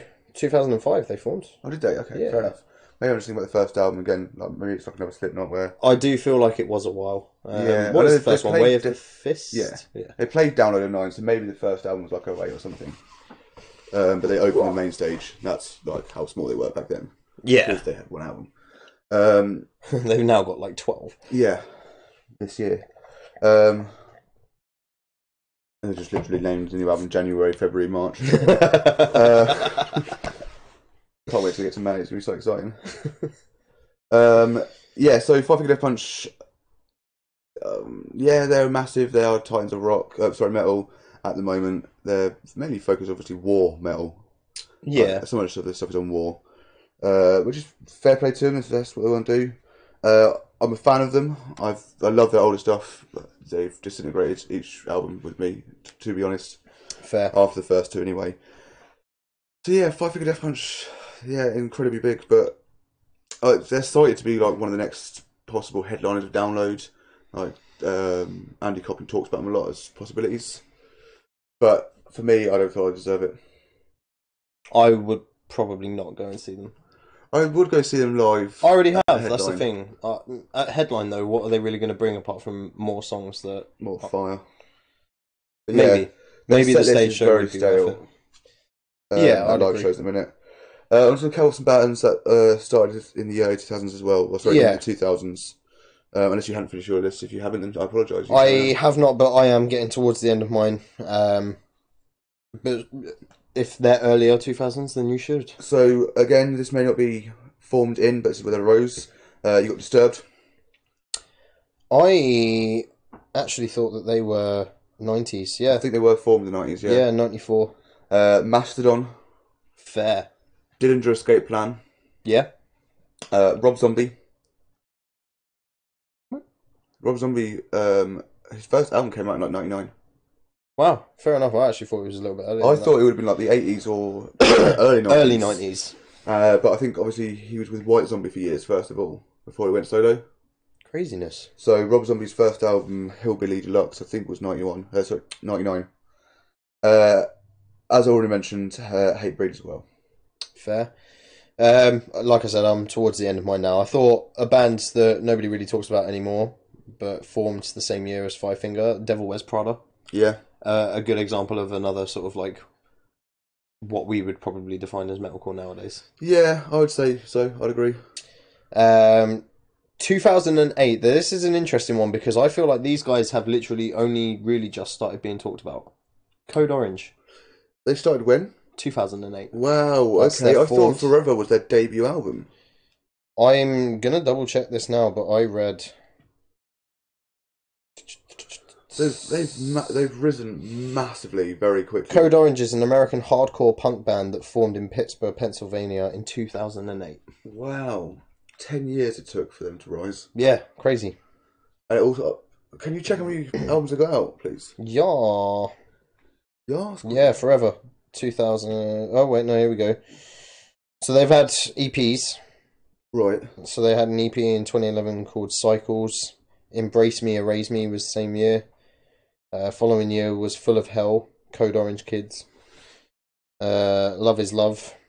And I Am King in 2014, and then Forever 2017. But I feel like people only know Forever. Yeah, well, it was Grammy nominated, and it's just an incredibly quick rise. Which I thought was an incredibly quick rise, because I thought that was the first. I thought maybe, yeah, they could have had an EP beforehand, their first proper album, but that's to be out, well, so 9 years before that album came out. No, man. 2008. Yeah, it's insane. Fucking Fair enough. So yeah, I thought that was definitely worth a mention for the naughties. Naughty. So naughty. And then Sleeping with Sirens, 2009. That is where my list sort of comes to a bit of a halt. Yeah. Ew. Why's that? Because Sleeping with Sirens. Yeah, not a fan of the band. Right. Shame about Mitch though. That's Suicide Silence. No. Mitch Lucker, yeah. Is it really? Yeah. Yeah, I really am. Cool, never mind. I'm just going to quit next week. Fair. Maybe we'll make the last one of the year next week, yeah? Yeah. Sick. Do you have any for like 2010s bands? No, so this is where I was kind of hoping that we could rely on you. Yeah, that's fair. We've relied on you for the most part of the old ones, so I may as well take control. I've got Shine Down. So this, again, I Fucking keep pointing hell. out rise to fames of 2010s, not necessarily formed.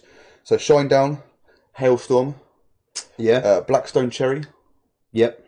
Black Veil Brides, and most recently, Greta Van Fleet. Recently reviewed. Who? Yeah, I was really surprised. Yeah, that I liked. Yeah, like, And they've a lot. now been nominated for a Grammy this year for From the Fires. I think that's a full length, isn't it? Yeah.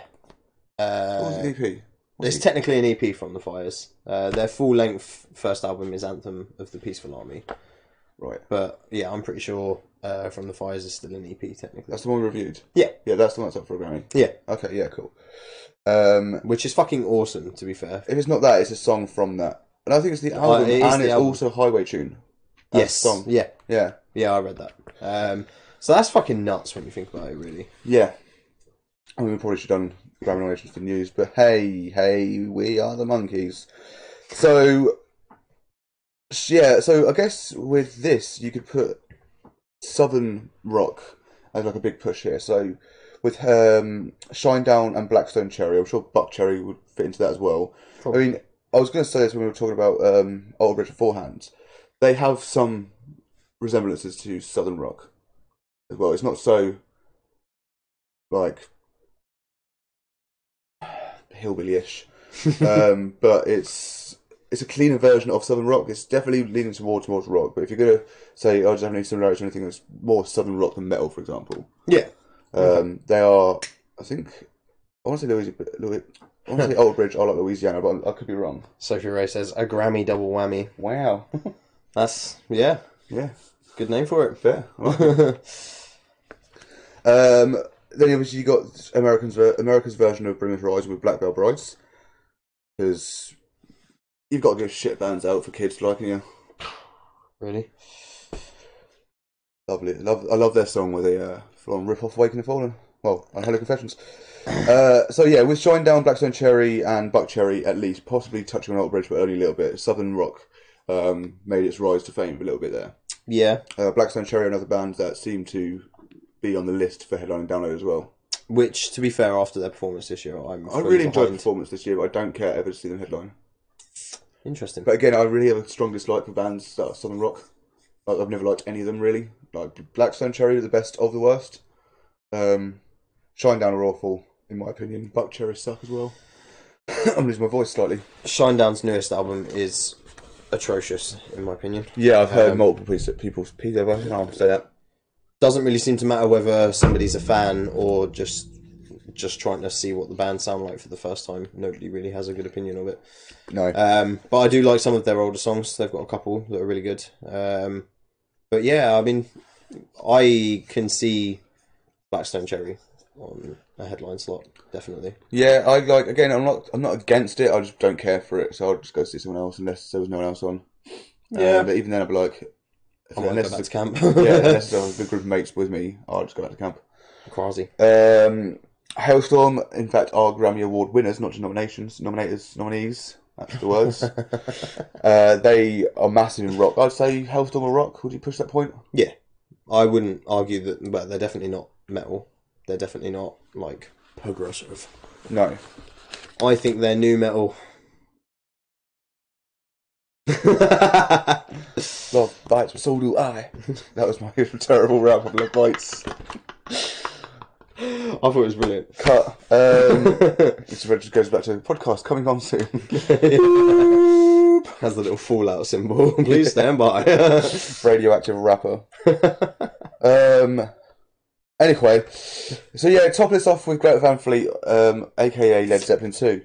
Oh, okay. This is the thing you made in the review, to be fair. I don't know enough for Led Zeppelin to make the comparison. Although their entire fan base makes this comparison. Yeah. So they are obviously the most recent starters out of this. I wouldn't. If you told me Code Orange before this, I would have said they're more recent or just as recent as Greta Van Fleet, but I was proved wrong. So that's kind of where the state of rock is now and metal for America. Yeah. America. Oh, America. So, how do you feel like... So these genres overall, how do you feel like they've affected today's music? I mean, it's weird because when we asked this question for the UK one, it was kind of like a lot of bands that got big in the UK sort of did it because they were doing their own thing, whereas a lot of these bands seem to sort of just get lucky with sort of trying to fit in with a genre and just doing something that pulls it out of the bag. Apart from bands like Korn that are cited as sort of being like pioneers and that they draw their influences from like really wacky kind of places. Like half the band are like, yeah, we love hip hop, we listen to NWA, and then the rest of them are like, yeah, well, we like speed punk bands like Bad Brains. Yeah. I can see a lot of bands like that are starting out recently, or at least maybe even not started out yet, but in the plannings of. I'm getting deja vu. This moment's really strange. We'll see metalcore as their influence, and I'm sure that some bands, even now, like maybe like Hacktivists or new metal is an influence, and new Hacktivists are still relatively pretty fucking new. Obviously not American, but a good example for the point that you make. Yeah, 100%. And yeah, I'll agree. I think the thing with the trends with these bands that we've picked out anyway is that it's very much like a new genre seems to get born when there's enough people that are bored of what's popular at that point in time. Yeah, bored if not pissed off at. Yeah. So I guess in that sense, actually, every one of these genres has had a massive part to play in the direction of how music from America has gone. Yeah, it's weirdly like, it's not so, it was never as prominent in Britain when we spoke about it 3 weeks ago. But with this, it seems every genre has either massively influenced or massively put off bands, and bands either want to be just like that, or very similar to, or the exact opposite. Yeah, and that seems to be where they draw a lot of their inspiration from for that. Yeah. So, how would you say the US music scene is looking today? Ooh. It's tough, really, because I'm not gonna lie, I didn't really do a great deal of like digging into bands that have formed in the last like 5 years, for example. No, I've looked, and it seems that American music is on a bit of a quiet one for new bands at the minute, whilst Britain is flooded with them. Yeah, and maybe that's just going to be the way that it goes, really. Maybe it is a bit of a pendulum sort of thing that just slides back and forth. But I think overall, America's already got enough going for it. I mean, like we were saying earlier, still to this day, it's arguable that half of the bands that we've mentioned are still sort of alive and kicking and doing their thing still to this day. So, like, I agree with you. It's having a quiet one, but that's okay. I guess, it's not a massive issue as long as the music's still being made somewhere, kind of thing. Yeah, and if Britain's having its time, then fair. Like, as you can see, like, this wasn't a question I wrote down, but the difference between the two world tours we've had so far with US and UK, it's pretty. We can pretty confidently say Britain started this movement or metal as a whole, and then they kind of died down a bit, like around the 90s. And America took the fucking world by storm with theirs. So. Like, oh, this is really good. We're a much bigger country. Bam. Yeah. And now Britain's like, well, we're taking it back now. So maybe it's just Britain's time, the UX time, the UK. Could be. And finally, to top this topic off, unless you have anything more, final question is: who would you claim is the biggest band in metal in the United States right now? Metallica. Yeah, Metallica, easily. Still to this day. I mean, that's without even getting into dithering around genres and stuff like that. Like, just ignoring any genre, any band that sort of fits into the category of a band that we would talk about on this podcast. Still Metallica. Yeah, easily. Fair. Cool. So that is the States of America. Yeah. Done. We realise that we've probably missed out an abundance of bands. Feel free to pop those in a comment to us and let us know where you believe America's metal scene shines. Metal, rock, new metal, hair metal. Metalcore. Core of the metal. There was no way with America we were going to capture or chat about every single band. No, definitely not. We only put through a few in depth. Like I haven't even put in Avenged in depth. 99 Sick. But yeah, there's just so much to talk about with America, and I feel like we've covered the main bands. Yeah, certainly ones that you could argue were part of the whole kind of like steering of the direction that music seemed to go. Yeah, at that point, for sure. Other notable mentions that we definitely missed out, even though we mentioned him by name, we didn't talk really about Limp Bizkit. No, of course, they were one of the biggest bands in new metal as well. Yeah, 100%. Possibly second place, I would say, under Linkin Park. Yeah, well, Linkin Park, Korn, if you're going to argue that. I don't know. It's hard, really, and we could spend ages talking about it, and we have in the past. So, is there anything more that you would like to say about the US of A? Anything for you? 9. Good. Good. Job done. Yeah, yes. Now, before we go on to the review, Yes. I'll say this again at the end, but you have until Wednesday at 5 p.m. to vote for your Hero of the Year out of the nominations you guys decide, because we definitely did not pick some of them.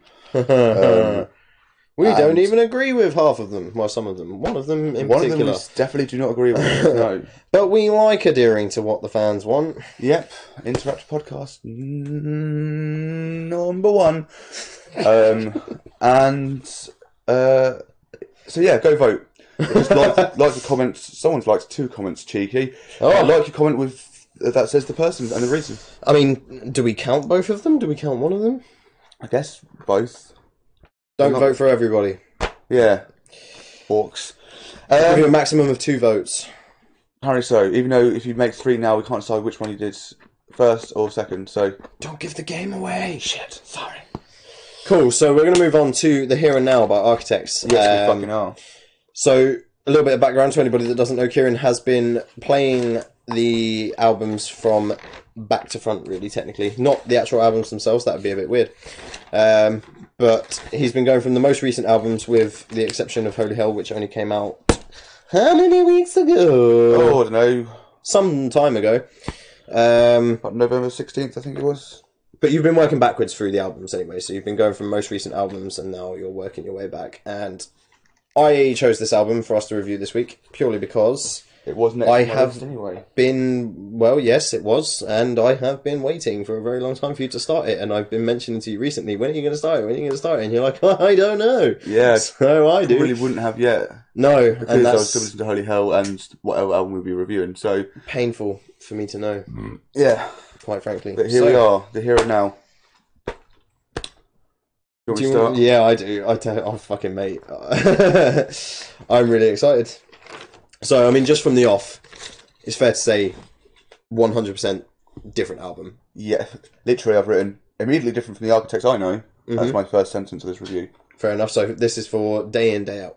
Yeah, day in, day out. So, yeah, again, I love architects to fucking bits now. This is different. This is different. But do I like it? Wait to find out. Now. Yeah, so it's immediately different from the architects I know and love. The screaming is of a much lower standard, but the singing is alright. The opening track isn't bad. It has... what the fuck did I write there? Catchy moments that keep you with the song. It's nothing special, though. Though, I actually think it's a great opener, in my opinion. Yeah, yeah, I love it. I mean, it's worth knowing that I'd picked up on Architects whilst Holocrown was already out, and I hadn't heard the two things that they did. Are they EPs or are they full-length albums? Nightmares is an EP. I'm not sure what the second one is.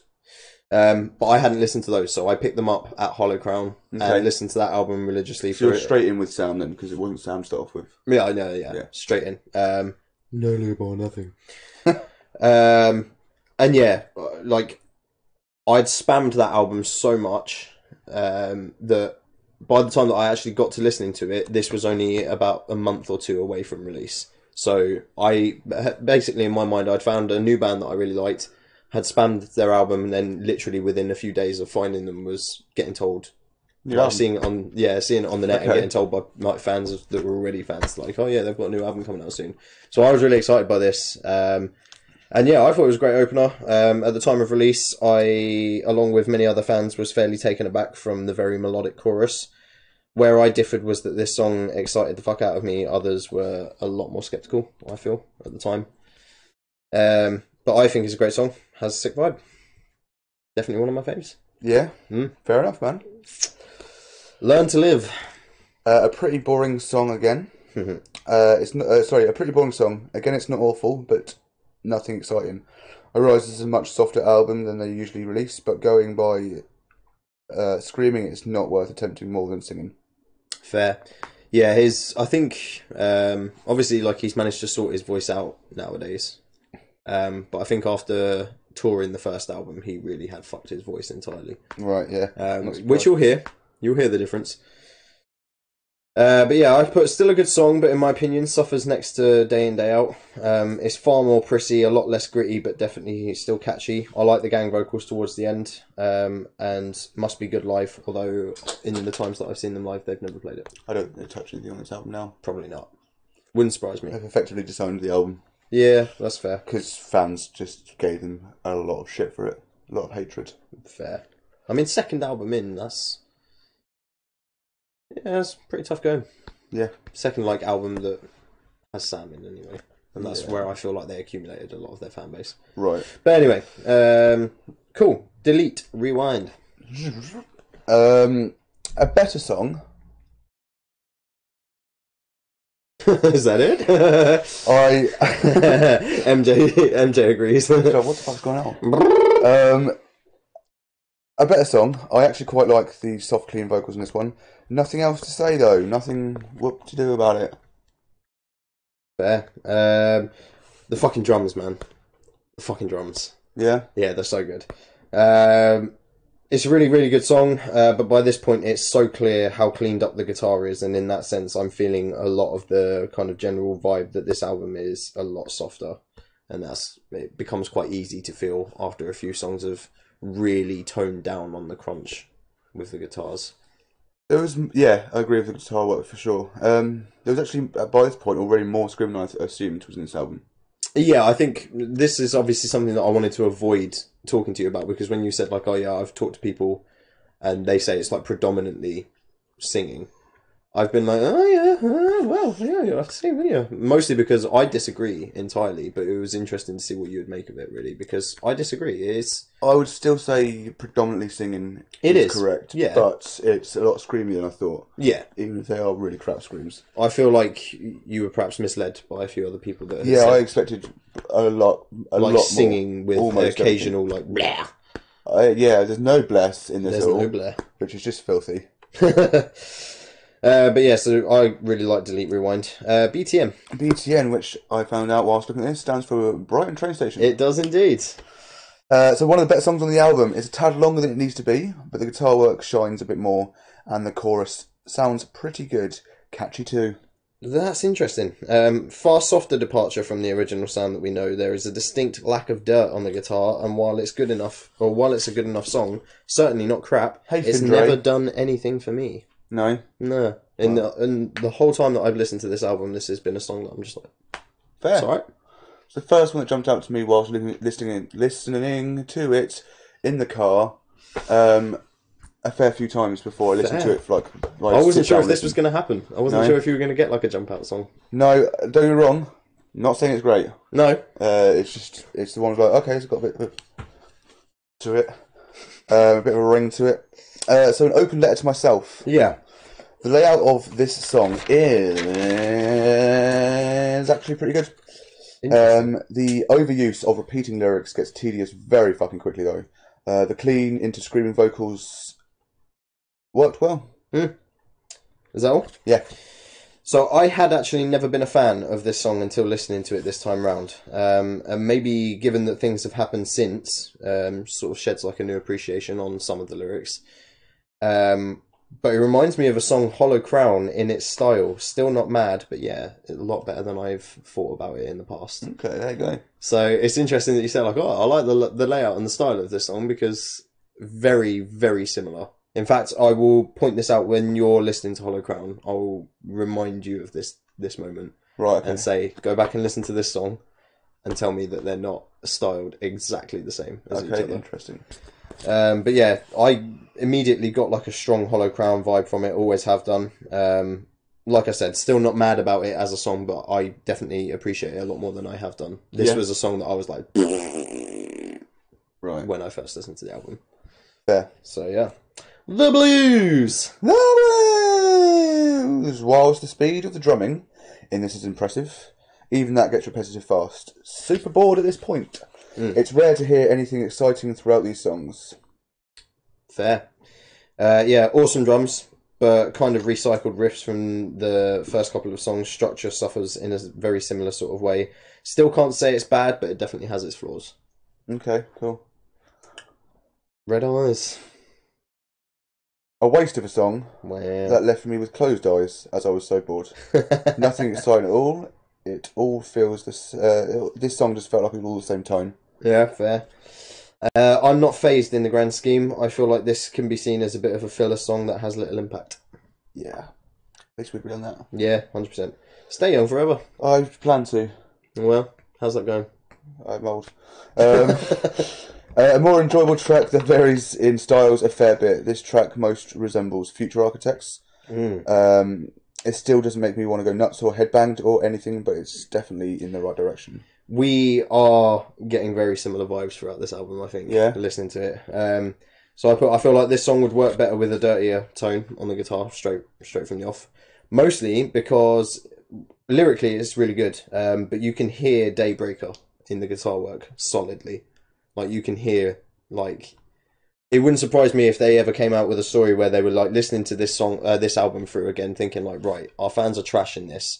Let's pick out our favourite bits about it, like literally the top bits, and we'll make an album that's more along that kind of thing. It would not surprise me because of how much of Daybreaker I can hear in this song. Right. Not the song Daybreaker, just the album itself. It wouldn't surprise me if this was one of the only songs that they thought, actually, do you know what, that works really well, and we should carry on doing that. Yeah. Because I feel like that's basically what Daybreaker... in terms of the guitar work, that's basically what Daybreaker is just this song, but a fuck ton heavier. Yeah. With a dirtier sound on the guitar. So dirty.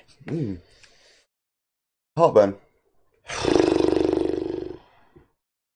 Run everything you have, including this album. Really fucking soft, but quite a good track. Nicely builds up towards the middle of the track. What the fuck? Yeah, that's it. Nicely builds up towards the middle of the track. Quite like it. Crazy, man. This was like the song on the album that I thought you were going to trash the most because it's literally a ballad. Yeah. Crazy. You're surprising me a lot recently. Yeah. Fucking Greta Van Fleet. Heartburn by Architects. Yeah, it's alright for a soft song, isn't it?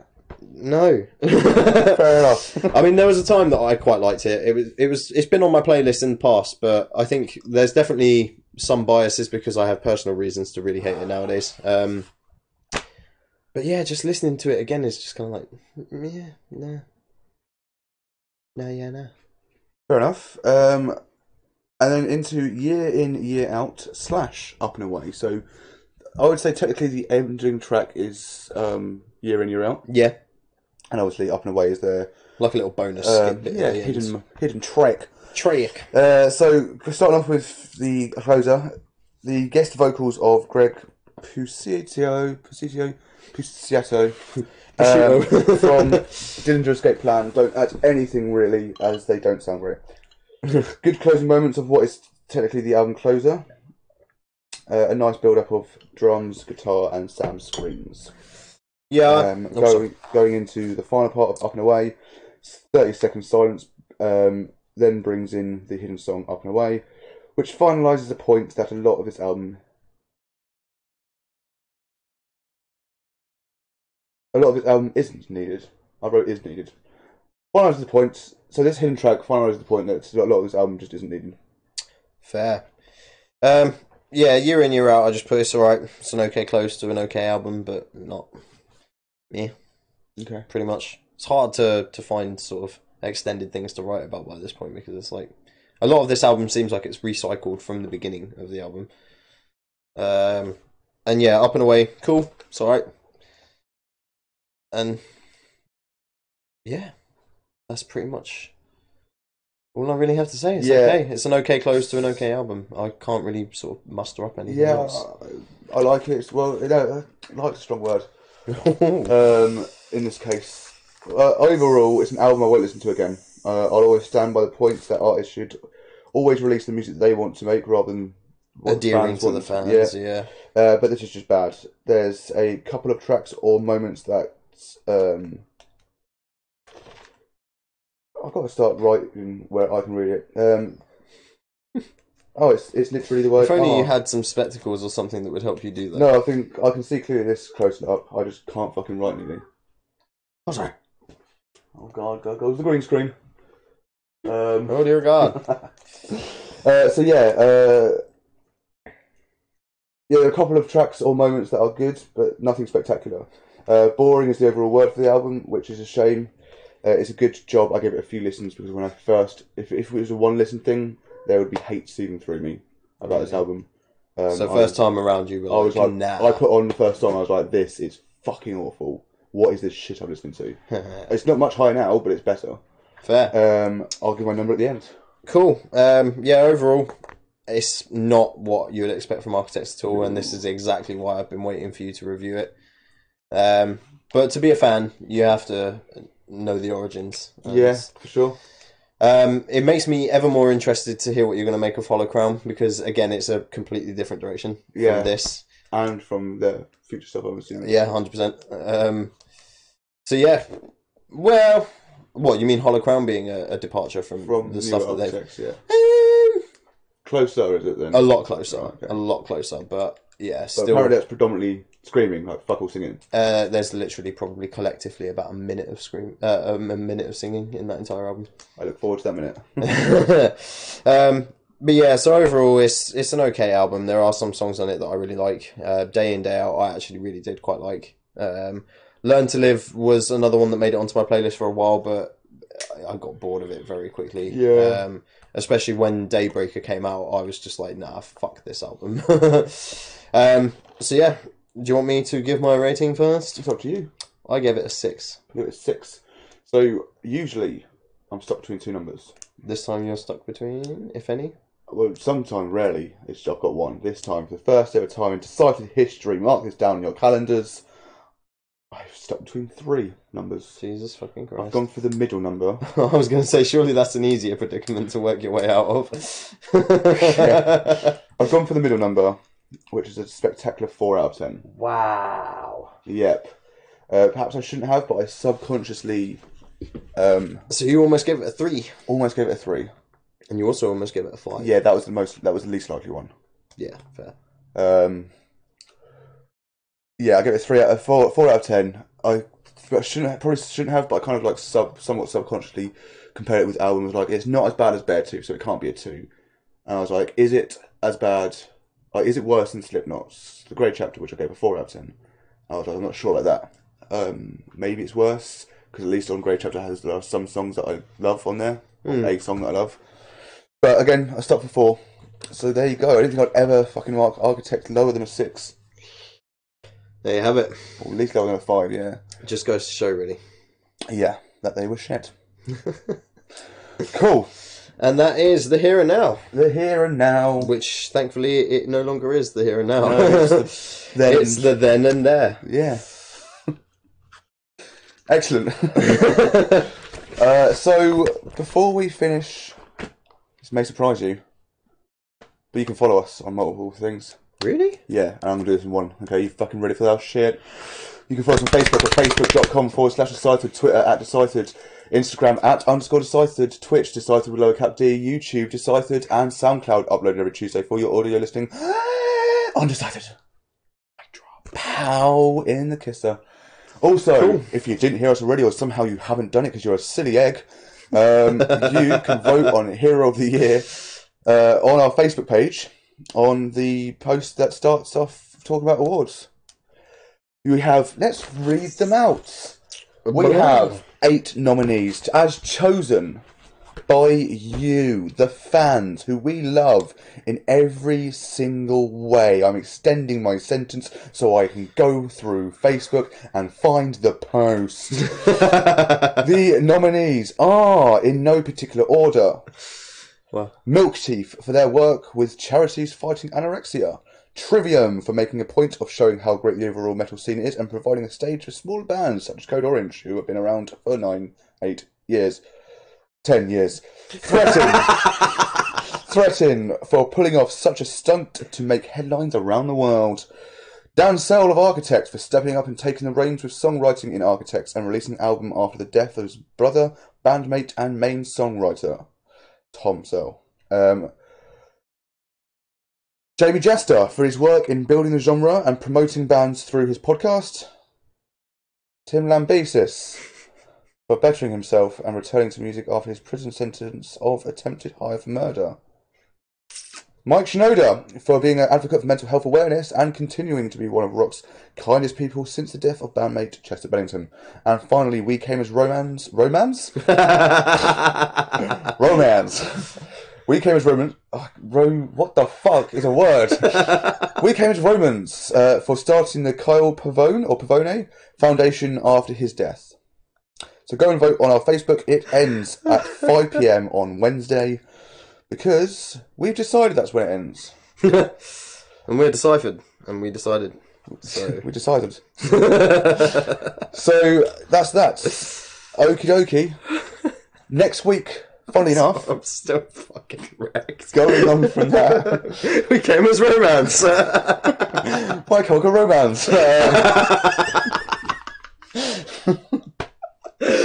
Oh, mate. Okay, we have fun here, didn't we? We do. It's a great laugh.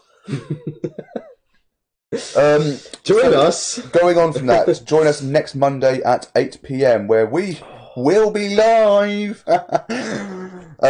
With the final podcast. We will be live. Yeah. I don't know why that was such a big... I'm just very, very... You're excited about it? That's the word I was looking for.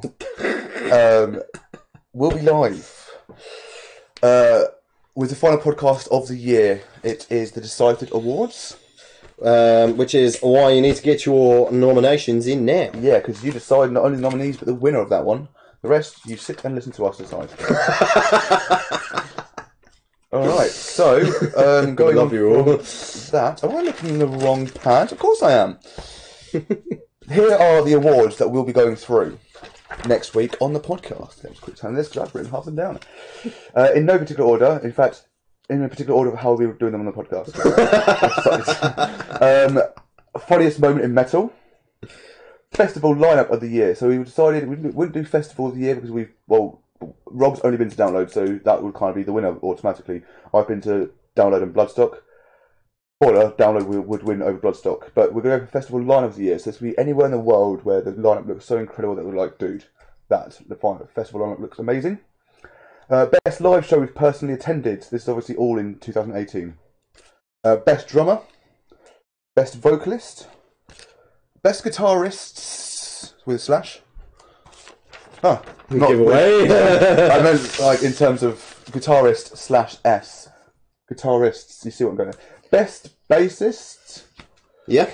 Best unsigned acts we've reviewed. So we'll kind of give ourselves. Well, no, this is more of an award for the unsigned act. The best unsigned act we reviewed in the last year. Favourite topic we've done. So we'll give ourselves an award because we deserve it too. Album of the year. Now this is very specific. Album of the year is not necessarily released this year. It can be an album that we have discovered this year. So Code Orange, for example. Yeah. Exactly. So that's a massive point that needs to be pointed out. It doesn't have to be released this year because we would have very few to choose from. Yeah. And then for the final two, aided by Spotify for both of them, we're going to reveal our Some of our rap stats. Yes. So we'll go run down our top 5 bands, and obviously the award will go to the top band that we've listened to, and then the top 5 songs, and the award will go to the song that we've listened to. And of course, to finish off, we will do your vote of Hero of the Year. Okay.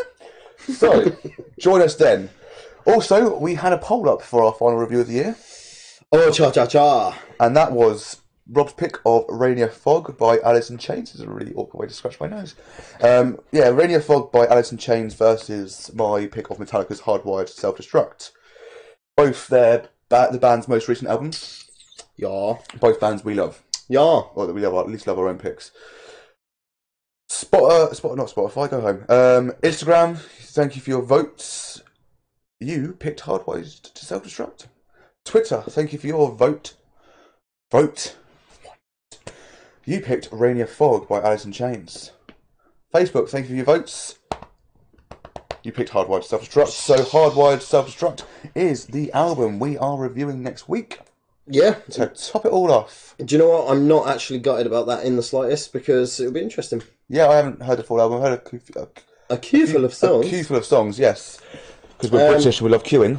I've literally heard one. So this is going to be really good. And plus, I'll probably still listen to Rainier Fog at some point. It's excellent. Yeah. Excellent. Should be really good. Cool. I've heard mixed things about Metallica, actually, in recent years, so I haven't really bothered checking out many of their albums recently. So. Yeah, a lot of people say that this is a back to formation for Metallica. Really? Yeah, after Death Magnetic, which I really liked, and then Saint Anger, which no one really liked. Okay. Well, some did. I thought you liked Saint Anger. I like the song Saint Anger, not the album. Oh, right. Frantic can burn in hell. Yeah, it literally can. So as long as it's a departure from that, I'm really fucking excited. I'm really excited. Cool, and to make ourselves feel a little bit better, so I think in 3 days' time, is it 10th day? I don't really know. It's but either way, yes. In this week, it is a year anniversary of the podcast. No fucking way. Yeah, we started last December. I want to say it was the 13th of December last year. Holy shit. So yeah, pretty fucking cool. Go us. Happy birthday. Thanks for joining us over the last year. Join us more. Next year. Yeah, and next week. Bye.